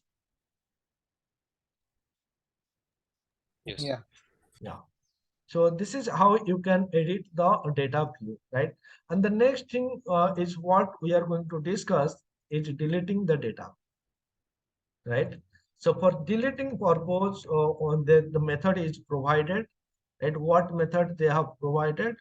Now allow delete property to false, right? So let me show you how you can use this uh, and how you can delete the data from the data, right? So for this purpose, for this, what you need to do, you need to call the delete method, right? Let me show you the things, right? No need to explain these things again and again. This is also the repeating thing, right? Before deleting, I'm just printing the data view data, and then I'm making this allow delete to true, right? If I'm commenting this, that is fine. By default, it is true, right? Let me comment this one, right? Now, what is my requirement? My requirement is I just want to delete. I just want to delete all the IT department data, right? And for that purpose, what I'm trying to do, I'm just using a forest loop, and I'm checking if the department is ID. Then I'm just calling the delete method. This delete method is basically going to delete the data from the data view, right? And then, right, I'm just printing this thing, right? After deleting the data from the data view, I'm printing the data, right? Now, what I'm trying to do, and individually, if you want to delete a particular row, then you can also delete like this data view, and you have to specify the row number based on the index position. Then you have to call the delete method, right? Now, right, so in this case, okay, let me first run this application, then I will show you, right? So once I call this, once I run this application, then you will see that the IT department records are going to be deleted from the particular data view, right? In this case, you can see the data view data is going to be deleted, right? Right now, what I'm going to do, right? I'm going to yeah, I'm going to display the employee data table data, whether these changes are affected or not. Rows, data row of row. Let me put these things, right? Data row of row. But guys, if you remember, right, whenever we are performing some kind of a delete activity, right, then there are two things. One is accept changes method. Another one is reject changes method. Guys, you remember these two methods or not? Which we need to call on the data table to make the changes affect, right? So in this case, as whenever we are doing the changes in the data view, right, those changes is going to be reflected on the data table only when you call the accept changes method, right? Let me call this a accept changes method, right? Once you call this accept changes method, right, then only those changes are going to be reflected in the data table, right? If you let me run this application, so now the data view, I mean, this is the third one is the data table, and these changes are reflected. Now, if I'm calling this reject changes method, then what will happen? Right? What will happen, guys? Tell me. It is going to roll back the changes, roll the right? changes. Right. So in this case, you can see your data view having the data which is supposed to be but your data table doesn't have those updated data. Why? Because you have you are not accepting the changes which is done by the data, right? Clear? Any questions from anyone? Right? So the most important point is this: whenever we are adding a new row in a data view, then those are not going to be added into the data table. But if we are updating the data view, then those updates are going to be reflected in the data table, provided that row exists in the data table. If you are deleting rows from the data views, then you cannot access the deleted rows from the data table. In that case, either you need to call the accept changes method or reject changes method to the data table object, right? So in this case, if I'm commenting this thing, right, then those data, right, which are deleted, they might be rolled back, they might be deleted, right? If you are not calling this reject changes method or accept changes method, then you cannot access those data, right? So in this case, you will get some input. Delete row information cannot be accessed through the row, right? You cannot access, right? So you have to accept the changes or you have to reject the changes, then only you can access the data. Clear? Yes. Now, anybody having any question related to the data view concept? No. Right? Okay. Right. So next one, what we are going to discuss, right? Most of the things we have discussed. Now it's time to summarize, right? Summarize means what exactly we have discussed as of now. Few things are remaining, right? I'm going to show you how to work with the XML, right? XML data, right? I'm going to show you one example discussing the SQL injection, right? These two things are remaining. That is, we are going to, I'm going to discuss it on Friday. Tomorrow, I'm taking a leave, right? So, but before that, most of the concept we have covered. Now let us understand what we have discussed. We discussed what is ADO.NET. We discussed that ADO.NET is one of the data access technologies provided by Microsoft, which is basically used to establish a communication link from our .NET application with the DB and it provides the flexibility to perform the CRUD operation. In this case, the client application, .NET application can be a C# application, VB.NET application, and the database can be SQL Server, Oracle, MySQL, XML, anything, right? And we discussed so whenever the concept architecture comes into picture, we need to understand the connection object, we need to understand the command object, data reader, data adapter, data set. Whenever I'm saying data set, internally it is including what? Data Table. also, right? Because data sets it's itself nothing, right? And then we have discussed data. We have discussed connection, command, data reader, data adapter, data set, and a data view. Everything I have discussed so that now you can understand, right, the architecture in detail, right? So this is the architecture, right? Give me 1 minute, guys.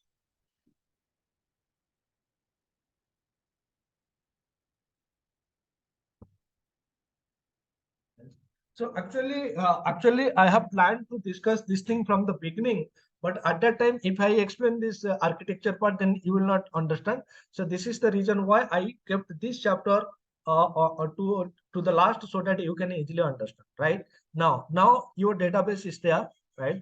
From your database, right? You want to communicate from your .NET application. That .NET application might be your what you can say might be a C#.NET application or might be a VB.NET application, right? So for any kind of application you take into consideration, right? The connection object and the command object are mandatory, right? If you want to communicate with the database, right, you have to use connection object, you have to use command object, right? Command object means you have to specify the storage procedure or TSQL statement, or you have to specify the connection string. These two things are mandatory things, right? What is the connection object? It creates a connection to the database. What is database? Database might be your SQL Server, Oracle, MySQL, etc. And if you want to communicate to this database, first of all, you need to create a connection object.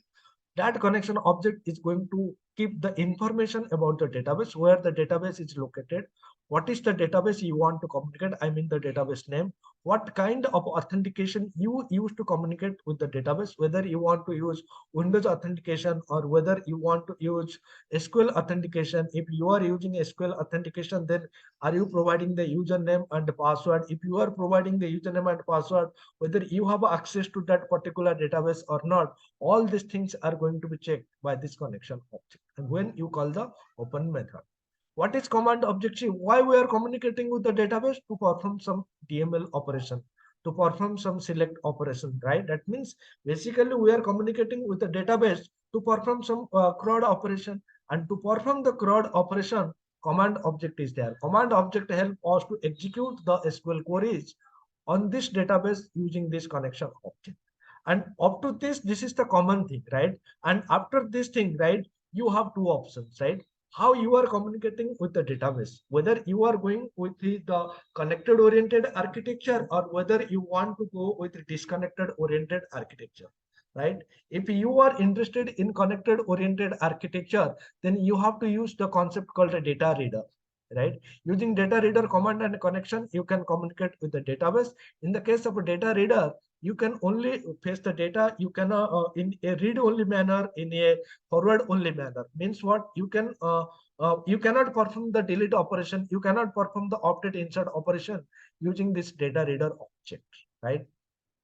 Second, it is a forward only manner. Forward only manner means using data reader, you can read the one record, then you can read the next record, then you can read the next record. But there is no chance you can go back and read the previous record. This is the use of a data reader, right? And if you are interested in disconnected oriented architecture, right, then you have to use DataSet.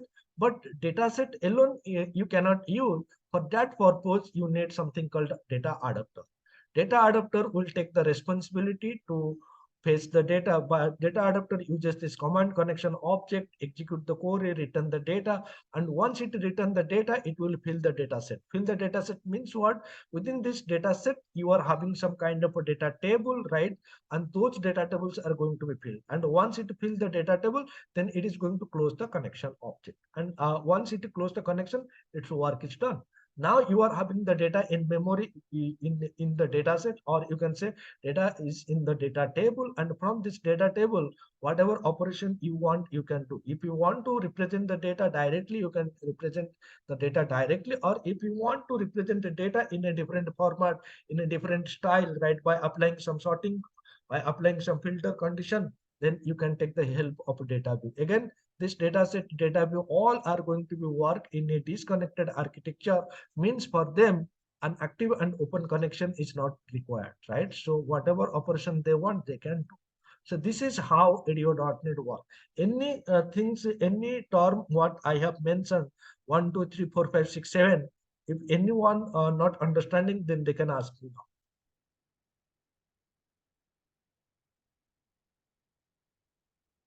You can ask me, what is the use of data reader? What is the use of a command object? What is the use of a connection object? What is the use of a data adapter? What is the use of a data set? And what is the use of a data view? Once you understand this 6 concept, right, then you understand ADO. Hi, sir. Right? Hi, sir. Can you please repeat it again? Same things, so I can. Is it okay? Yeah, sure, Please. sure. Okay. I'm not going to repeat.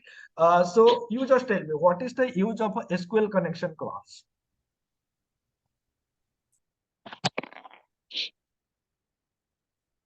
Hello? Yeah, please. Yeah. So what is the use of a SQL connection class? You just tell.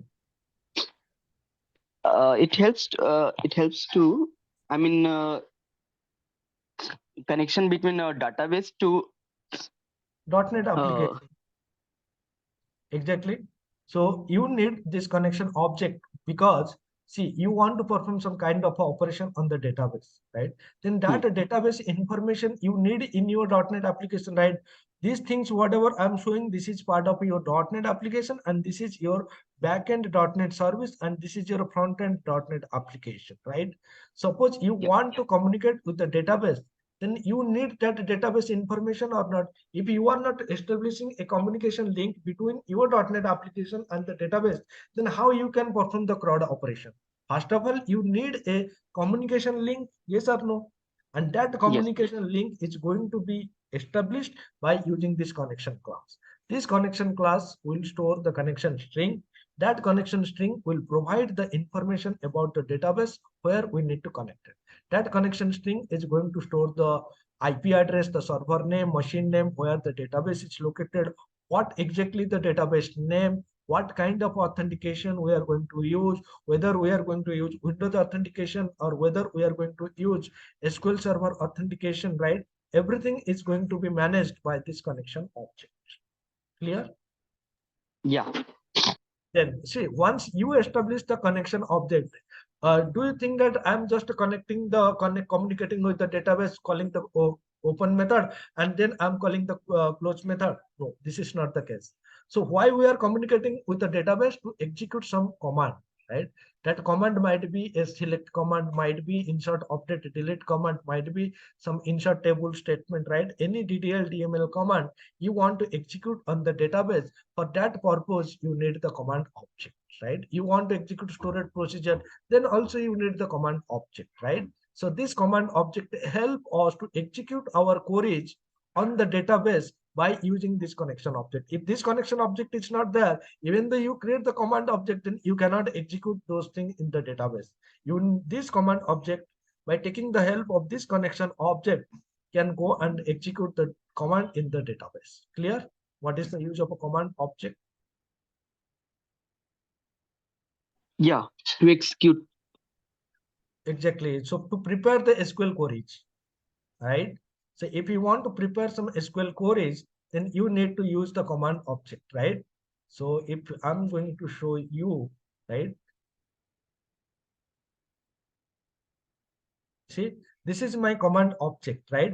While I'm preparing the command object, this is my command SQL statement. You can pass the storage procedure, TSQL statement, whatever. And I'm also passing the connection object. So this command is going to execute on this connection, right? And when this is, so it is just preparing the command. And then when it call any of the method, right? Execute radar, execute scalar, execute non-query based on the command, right?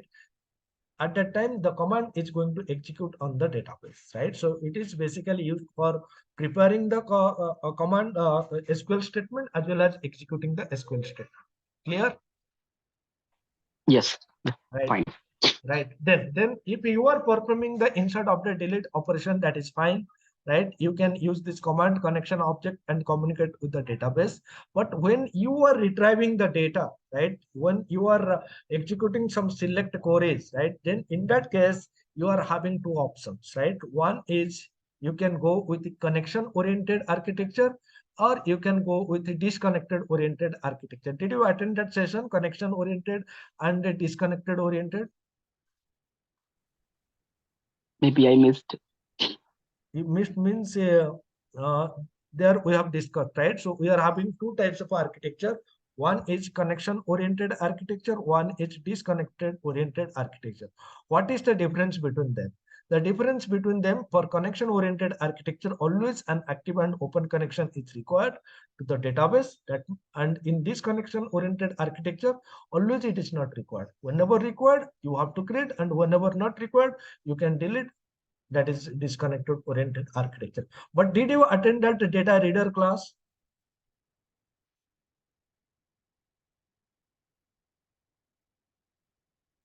Hello? Yes, sir. Did you attend that data reader class? Yeah, maybe, yeah. But are you sure? Points some points are missing, so I'm figure out. So you are in new journey or you are an old student? Old student, but missing some sessions. If you are missing some sessions, then you have to, I mean, you have to go through the videos. Yeah. Right? Yes. First of all, you need to, because say why I'm saying this thing, because I have already explained this data reader class in detail. Each connection class, command class, data reader, data adapter, data set, data view, each classes I have explained in detail. If you do not know what is the huge role and responsibility of this data reader object, then you cannot understand this diagram. This is the reason why I'm not giving this diagram from the day one. I'm giving this diagram at the day end. Why? Because so while I'm showing this diagram, you should know what is the use of this connection object, what is the use of this command object, what is the use of this data reader, data view, data set, data adapter. Once you understand each responsibility of this class, then you can understand this diagram better. If you do not know what is data reader, what is data set, data adapter, how data adapter working, how data adapter filling the data set, or how this data set internally using data table, right? If you do not know this thing, then you cannot understand this diagram. I have to go through first of all videos, previous videos. Yeah. Exactly. You have to go through the videos, then only you can understand this concept, right? Anyone having any question? Yes. Right, so you should know when to use data reader, when to use data adapter, right? So if you do, if you attend these classes separately, or if you watch the videos, and if you are going through the documents, right?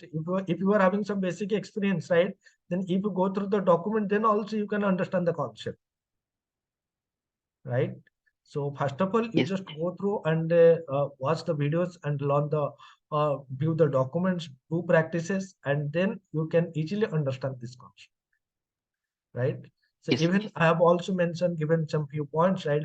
Whatever explained, I'm also giving, right? So you just go through the documents, and still then, if you are after watching the videos or after going through the documents, if still you have any question or any doubts, then you can let me know, so that we can attend, or we can arrange some doubt clearing sessions where I can explain these things to you, right? Yes. Yes, sir. Thanks. Yeah. And Sagar, I can see you are not a regular student, right? You are not attending the classes regularly. Sorry, sir.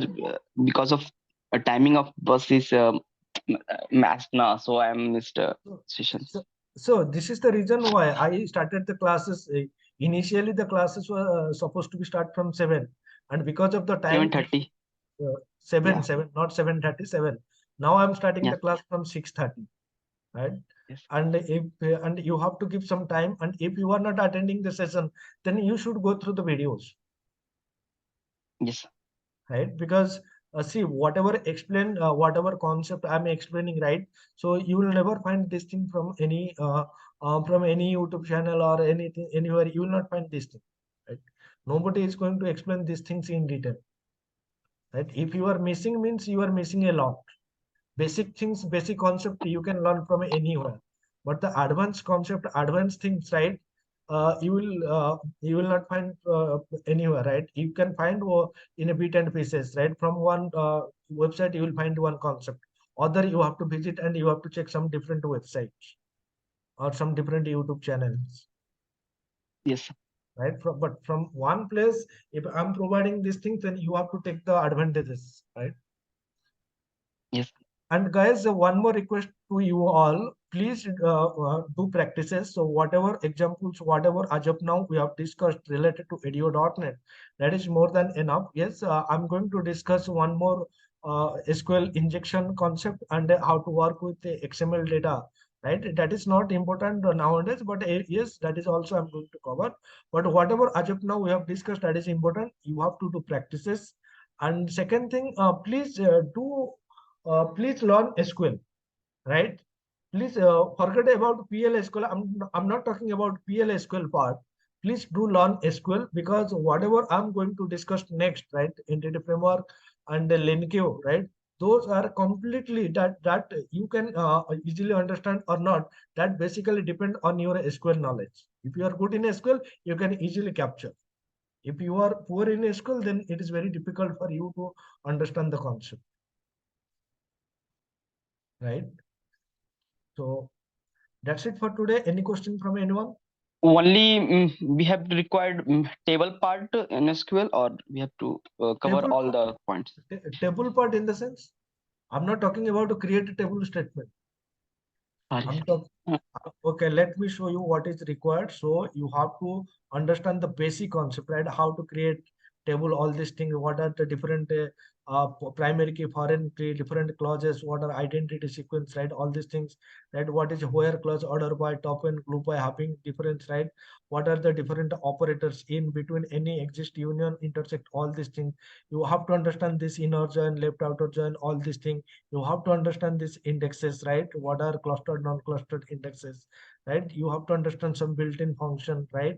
So up to this is mandatory, right? If you know what is storage procedure, right, that is also good, right? Because we are also going to show you how to execute storage function, how to execute storage procedure, right? So if you know what is exactly storage procedure function, then that is also fine, right? And this is exception handling is also important. Transaction management is also important, right? Without transaction management, nothing is there. So you should, if you know what is transaction management, that is also good. This fuse and trigger are not that important, and this concurrent transaction is important because you have to know what is the exactly concurrency, what is data rate, lost update, all these things you have to learn, right? And this advanced concept is not required, right? So if you want to become a pro developer on SQL, then this concept are for you. How you can improve the performance, right? So these things is not mandatory, but whatever I'm showing from the beginning, these are the important thing. Because if you do not know what is the use of all, any, some, exist, union, except operator here, and how these operators are working in SQL, then while I'm explaining this same operator on database using ADO.NET, right, you will feel very difficult to understand the concept. Yeah. Right? So Yes. and just go through my website, and I'm providing more than sufficient information, right? More than enough information is provided. Just go through the documents. You can easily understand, right? So you Yes. should know what are indexes, right? Indexes means what is clustered index, what is non-clustered index, why exactly we need index, what is table scan, what is index scan. So in this case, see, if you are visiting my website, means you are not only visiting how to create the index, you will understand the internal architecture, how exactly the indexing is work, what is B tree structure, right? How exactly the, what is the root node, leaf node, non-leaf node, right? Everything I'm explaining, how index improves the performance, right? When to use indexes, right? How you can verify whether you are using a table scan or you are using this scan. So what say, you can say table scans, right? So all these things I'm showing here, everything, right, in detail, right? So you will enjoy this thing, right?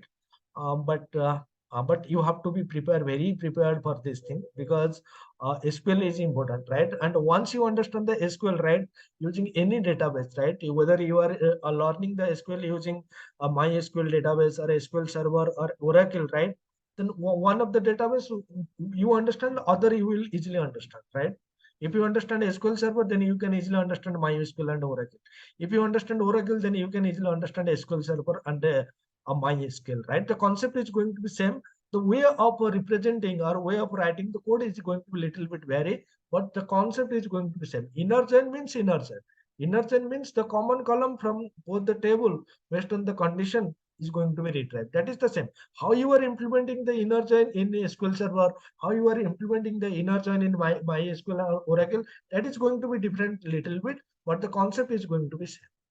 Right? So what is the use of a primary key in SQL Server? The same use is in the case of Oracle, and the use of primary key is same is going to be in the case of MySQL also. But how you are creating the primary key, that is going to be different, right? Right. So I'm saying, please go and read the SQL part first, right? SQL Server. See, if you are working with the database, means you should know what is database, how to work with the database, right? If you know this thing, then you will enjoy this thing, right? So many things are introduced, many things, right? So you have to use. So any question from anyone, or otherwise we can stop the session. No more question. You can No, stop sir. recording. But the like a thing is like what we are going to learn next, and what concept I should clear. I'm telling now. One more on Friday, I'm going to complete ADO.NET. On Friday, I'm going to cover two more concepts. One is SQL injection. You guys might be know this concept. SQL injection. What is SQL injection? How we can prevent SQL injection? And I'm going to show you how to work with the XML file, right? XML data using ADO. This is the two things which is remaining. That is, I'm going to cover on Friday, and from Monday I'm going to start entity framework. And Okay, so and one more thing, guys, you just tell me entity framework. You want to learn entity framework old one, or you want to learn EF code, entity framework code? Which one you are interested? Entity EF framework. core, sir. core Sorry? would be fine. EF Entity core is fine. EF EF core. EF core, but for this, okay, EF core is fine to you guys, right? Yes. Okay. So one more questions in the entity framework. We can edit in. I mean, we can do in database and reflected in No, in. no, I mean, no. So if you are writing some SQL statement, if you are executing some storage procedure, right? Then for that you yeah. need to use ADO dot. And Okay. entity framework you are using means you are not going to write any kind of a SQL statement. Right? Whatever is, suppose you want to join two tables, right? And you want to paste the data, then these things you need to tell to the entity framework, hey, Mr. Entity Framework, can you do the join operation of this two table, and can you only paste this number of columns to me for me? So you need to inform this thing to entity framework, and the entity framework is going to do the rest of the thing behind the scene, right? Entity framework is going to generate the SQL code, right, based on the .NET data provider, and the entity framework is going to execute those code on the database, and it is going to return the result set, and that result set is going to be given to you. You are not going to write the code. But why I'm saying it is important, because in this case, right, in this case, we are writing the statement, we are writing the select query. But if I'm using an entity framework, I'm not going to write this query. I'm just going to tell that entity framework to prepare the query something like this, and he is going to generate the SQL queries like this. He is going to execute these queries on the database. He is going to return me the data. This is the reason why I'm saying you have to understand this thing, right? If you know what is intersect, union, expect operation, how joining is performed, right, then it is good to you, because we are not going to write the joining query, but we are going to write the method, right? We are going to inform the entity framework to do some kind of a joining. And if you know joining, then you can easily understand this thing, right? This is the reason why, right? For ADO.NET, this is not important, as we are writing the SQL statement, we are writing the storage procedure, everything. But entity framework, we are not going to write this statement, or we are not going to generate any kind of storage procedure, all these things. So like as you said, like you can teach that entity framework core result. Then No, I'm not, as well not. I'm saying which one, only one. If you are interested in entity framework, I'm going to talk entity framework. Else, if you are interested in EF core, I'm going to explain entity framework. Both I'm not going to explain. no, I'm not saying both. Like I know, like majority of the student, even I am also interested for EF core, but like I want to know, like you are now teaching it means you will teach us that entity framework core. Then what else you can cover into core, because you have the separate session after this batch, right? That is Yes. that .NET core. So like at that time we will not learn that entity framework core, right? Because we No, already learn here.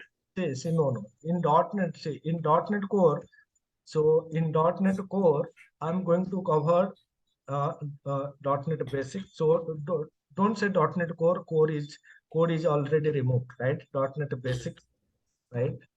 .NET MVC, .NET first I will teach .NET Web API, then I will teach EF core, and then I will teach .NET MVC. These four things, right? Because say in my .NET core class, right, you are not the guys only going to attend the class. Someone from different batches, someone new students, Yes. they are also going to learn the .NET core. Anyhow, Mhm. I'm going to cover entity framework core while I'm talking entity .NET core, right? I see. So this is the reason why I'm asking whether you want to learn entity framework core here and in my .NET core, or here you want to learn entity framework and you want to learn .NET core in my .NET core, So let us go with entity framework, sir, then. right? So because this is the reason why I'm asking you. If you are interested with the entity framework, I'm going to cover entity framework here. And while in our .NET core course, I'm going to cover the entity framework course. In .NET Core, I'm never going to cover this thing because this Okay. is not supported in .NET Core. .NET Core means you have to use EF Core. I see. But anyhow, like there is a significant difference between EF and Definitely, EF core, definitely, right? Okay, definitely then there I are think, different. yeah, then I also prefer as like Bargo, like entity framework would be fine, I guess. So guys, just a ping in the chat, right? Even I'm thinking to cover entity framework because if I'm covering here entity framework in .NET Core, I'm going to cover EF Core. So both the things you will understand, right? Any existing project, right? Most of the 95 projects are existing project, right? In existing project, or if some enhancement is come or something you need to do, you have to use entity framework. Any new project, if you are using .NET Core, for that purpose, you need to use entity framework. Right? So if you guys are interested with this one, I'm going to cover this one. And if you are interested with EF Core, then also I'm going to cover EF Core. And whether I'm covering EF Core here or not, that doesn't matter. In .NET Core course, I'm going to cover Entity Framework Core. That is 100% sure. Okay, or you can because like these guys are attending everyday classes, so these are, we are the regular students, so here you can ask like like entity framework, we can type one, and those who are interested for entity framework core, we can they can type two, so easily you can count the poll. Sorry, can you repeat? So I'm saying like these are the regular students, so like if you are saying like a type into chat, so in chat there are like a non-regular student, they will definitely go for like entity framework core. So what I'm No. telling is, See, no. So there is no concept of a regular and a not regular, right? Few okay, guys are joining recently, but I okay, already told them to go through the previous recorded sessions, right? okay. And those guys who are joining now, they are not the fresher one, right? They are Mm, having 2 year, 5 year of experience. They know the I see, basic concept. That's why they are joining this session, I see. right? Okay. So most of the students are attending from the beginning. Few students are joining recently, right? Mm, Uh, mm, so this is the reason why. So this is the reason. But I'm thinking. Let me start with the entity framework here. Let me complete entity yes. framework here all only. And in .NET Core course, I'm going to cover the entity framework course. Is that fine? Yeah, for Yes, me it's that fine. makes Yes, sense. fine, fine. Right? Because in that way, you can learn both of the concept, entity framework and entity framework code. And again, I'm saying be ready with your SQLs, right? Do practices some SQL. Say you are having 2 days, 2 days in the sense tomorrow is tomorrow I'm taking a break. Tomorrow you just practice ADO.NET concept, right? Mm, And then from the Friday, Saturday, Sunday, just practice SQL server, right? SQL syntaxes, right? Work with some SQL queries, right? And then we'll start entity framework, and entity framework means you are going to this is also related to database only, right? So entity framework, and guys, I'm going to discuss two approaches. One is database first approach, and one is code first approach. I'm not going to discuss model first approach, right? Model first is not used, and I don't want to waste time using this model first approach. I'm going to show you everything. I'm going to explain using database first approach. The things which are applicable to code first approach, I'm not going to talk. Whatever applicable, whatever new in code first approach, those things I'm going to discuss in code first approach. Model, it is not used nowadays, right? Not used means we do not waste our time, right? Because we have to discuss many things, right? So you can see the ADO.NET, right? Most of the institution, they are taking ADO.NET maximum 2 days. And even we are already taken 7 classes, daily 2 hours. Then even till now, it is not completed. Then entity framework is bigger than ADO.NET.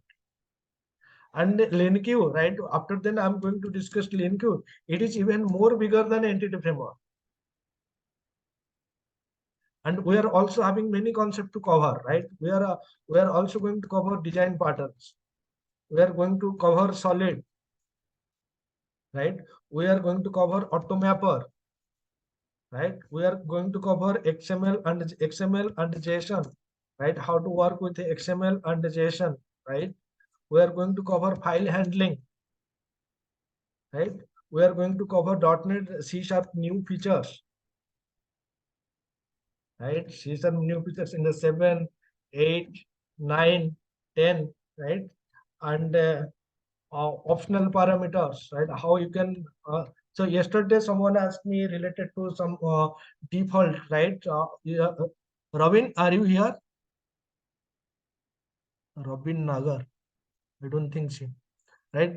So optional parameter. What is enumerations, right? Enum. So many things we are going to cover, right? If I open the course syllabus, let me open the course syllabus. So just one question, like after completing this course, like C# and .NET, will we be having any demo like uh, project depending on these concepts that you cover? So demo project means what? I mean, like any like project where like plan from design to implementation, like the See, project. again, I'm saying using a single project, you cannot implement all the concepts.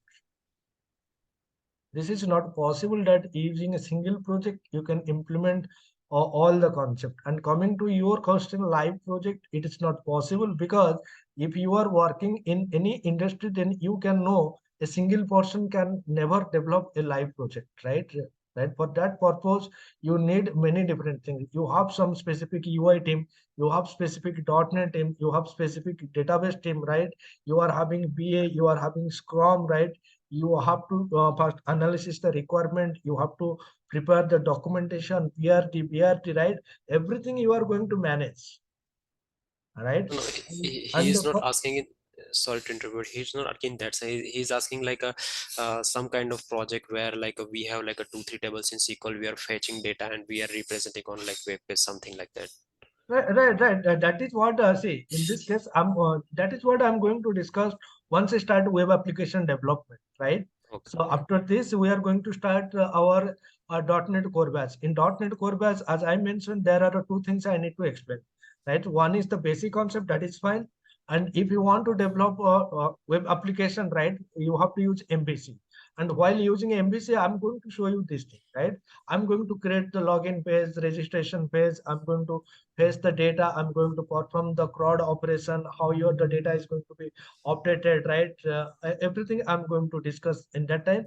And even while discussing the web API, MVC application, I will show you how you can consume the web services, which is designed or developed by .NET Web API, right? Even I'm also going to cover the Web API in detail, right? While I'm talking Web API, right? So I will explain everything, right? And for testing purpose, I'm going to show you how you can use different tools like Fiddler, how you can use Fiddler, how you can use Postman, right?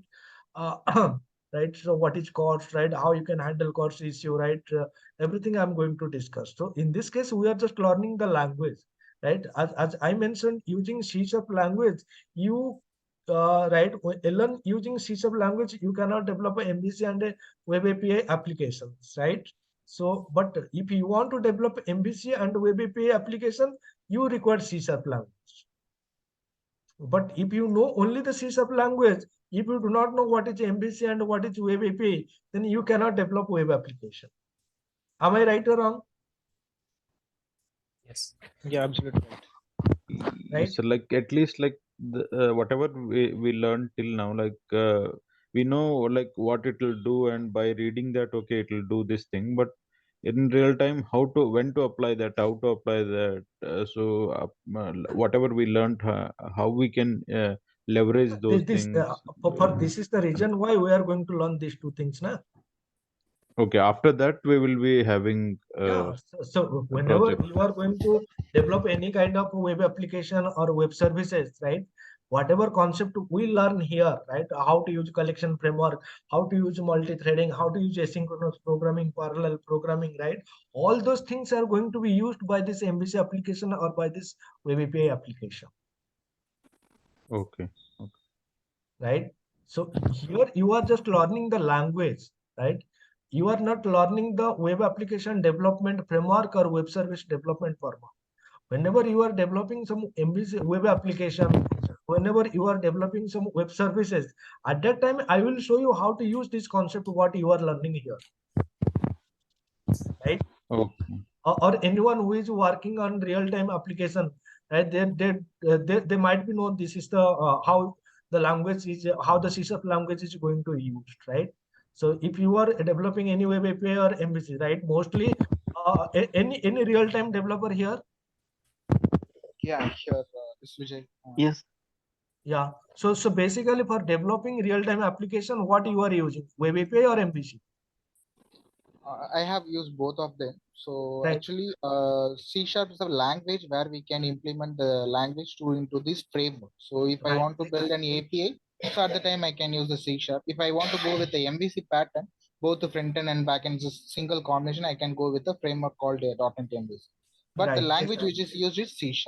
Right, exactly. And that language currently we are learning, right? If you do not know this language, then you cannot develop web API or MVC based application, right? Because behind the scene, whatever code we are going to write, those code are going to be in C# language only, right? So first of all, you need to understand, learn this concept, and then using this concept, you can develop web services or you can develop web applications, right?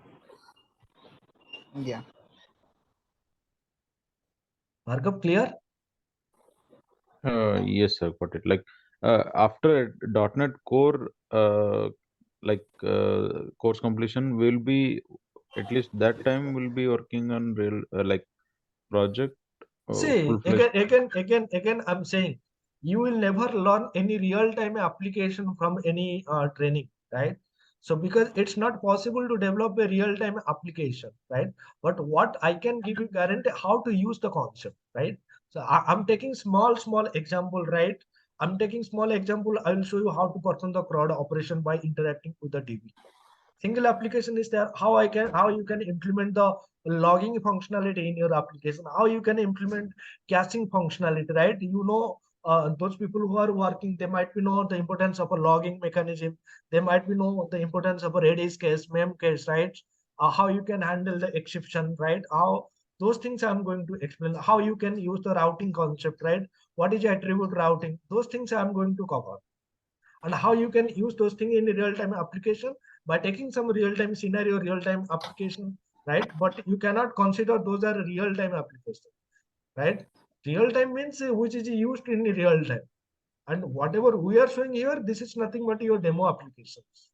And the people who are saying that we are providing real-time application project development, they are just saying, they are just lying to you, nothing else. And those who are working on the industry, they know the how the real-time applications are developed nowadays. It is not like that in 1 month or 2 months from A to Z you can develop, right? And one more thing, while you are developing real-time application, it doesn't mean that you are going to use all the concept of what you learn. As per your project requirement, you are going to use the concept from the whatever I'm going to cover in web API. It might be possible that only 20% or 40% you might be used in your application. Whatever I'm going to explain in MVC, it might be possible that only 50% concept you used in your application development,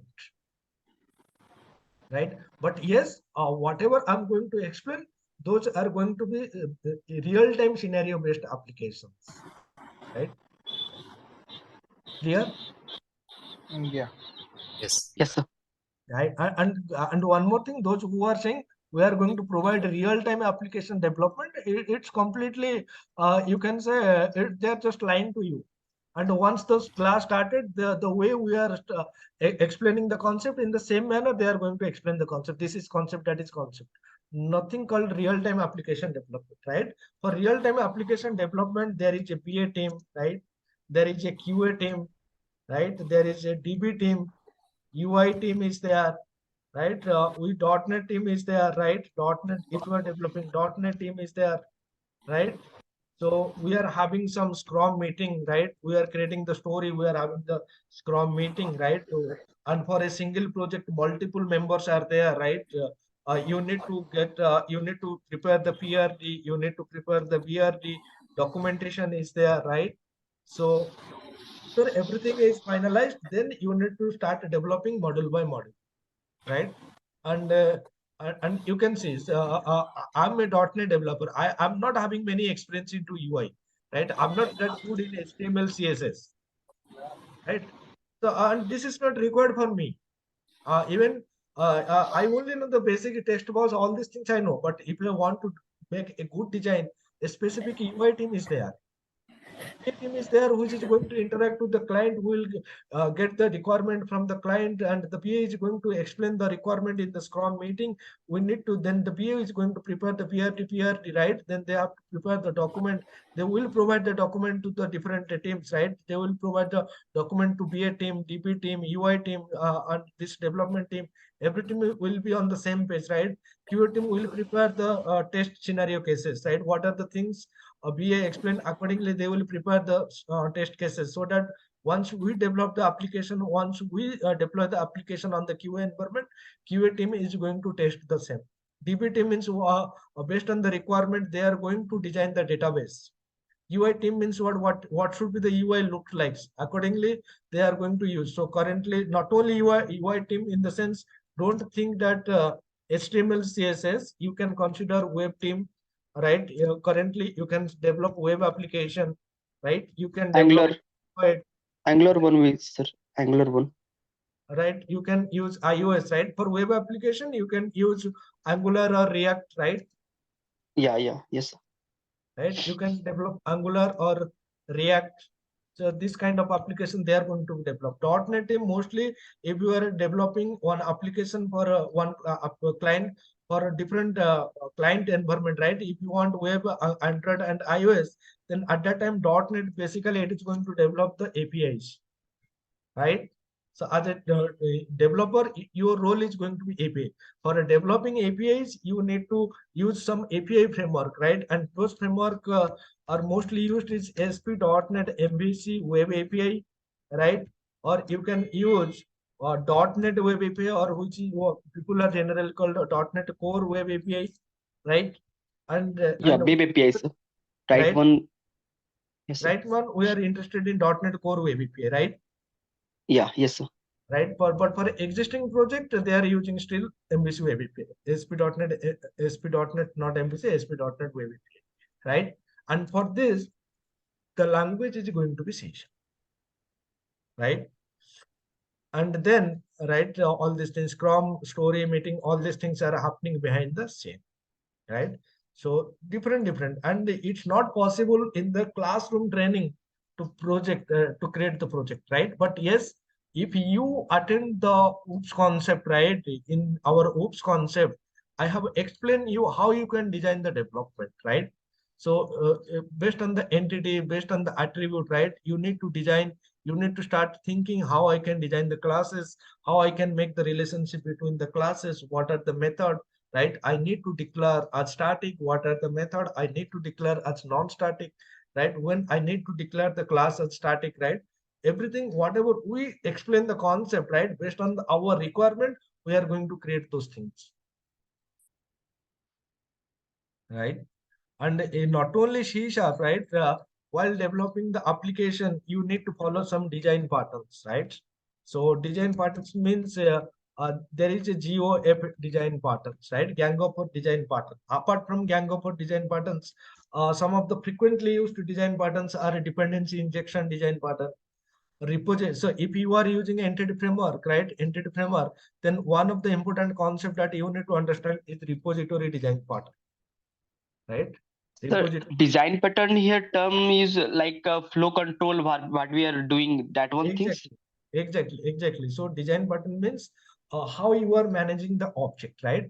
So how you are creating the object, how you are managing the object, right? There are three different categories of object, right? Based on the three different situations, right?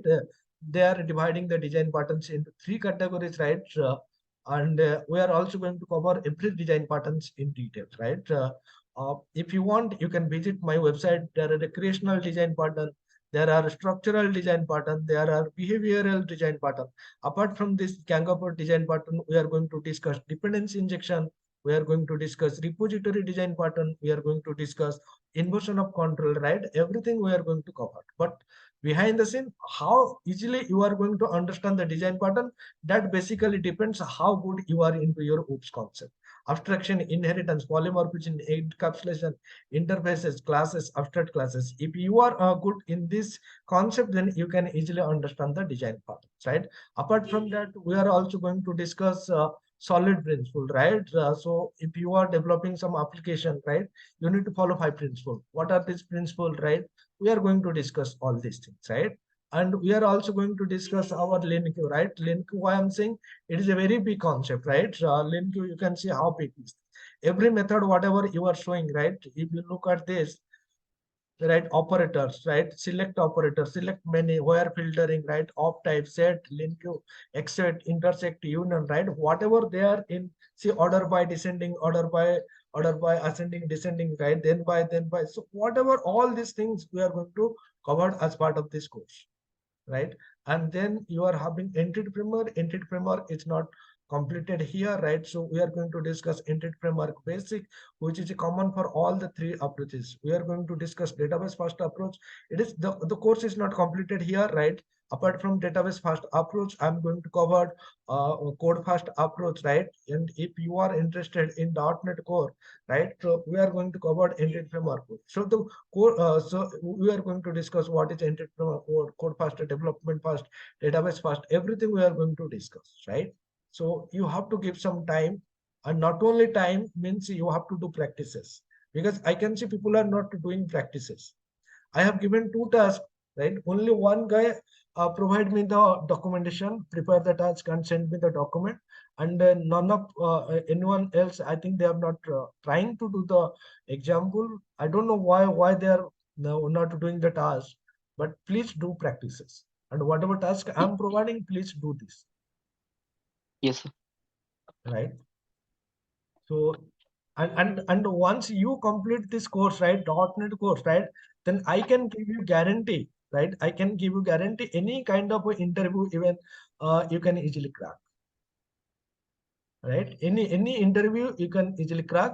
And I'm not talking about the interview if they're asking some question related to SQL Server, right, database. That part I cannot give you guarantee, but from C# .NET, right, from C#, entity framework, LinQ, design patterns, right, solid principle, right, whatever I'm covering, and I will give you guarantee that any question they ask, you can easily answer this. But for that, you need to attend the sessions regularly. You have to do the practices. That's it. Nothing more is required from your end, right? Preparing the documentation, making you understand the concept, that is my responsibility. But you have to do the practices. You have to understand the concept. That is your responsibility. If you are not doing practice, then at the end you will not learn anything, right? Only attending the class is not enough. You have to do practices, right? Yes, sir. Okay. That's it for today. Thank you, guys. And Thank you, sir.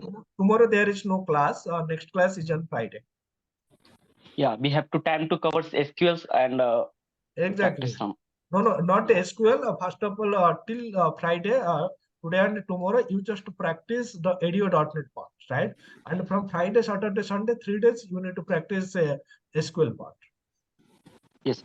Right? Because still now you are not doing the practices. 2 tasks I have assigned. You have to do those tasks as well, right? Okay. And if anybody having any question, they can tell me so that we can attend. We can arrange some doubt clearing session on weekend. Right? Cheers. Okay. Fine. Thank you, guys. Thank you. Thank you so much.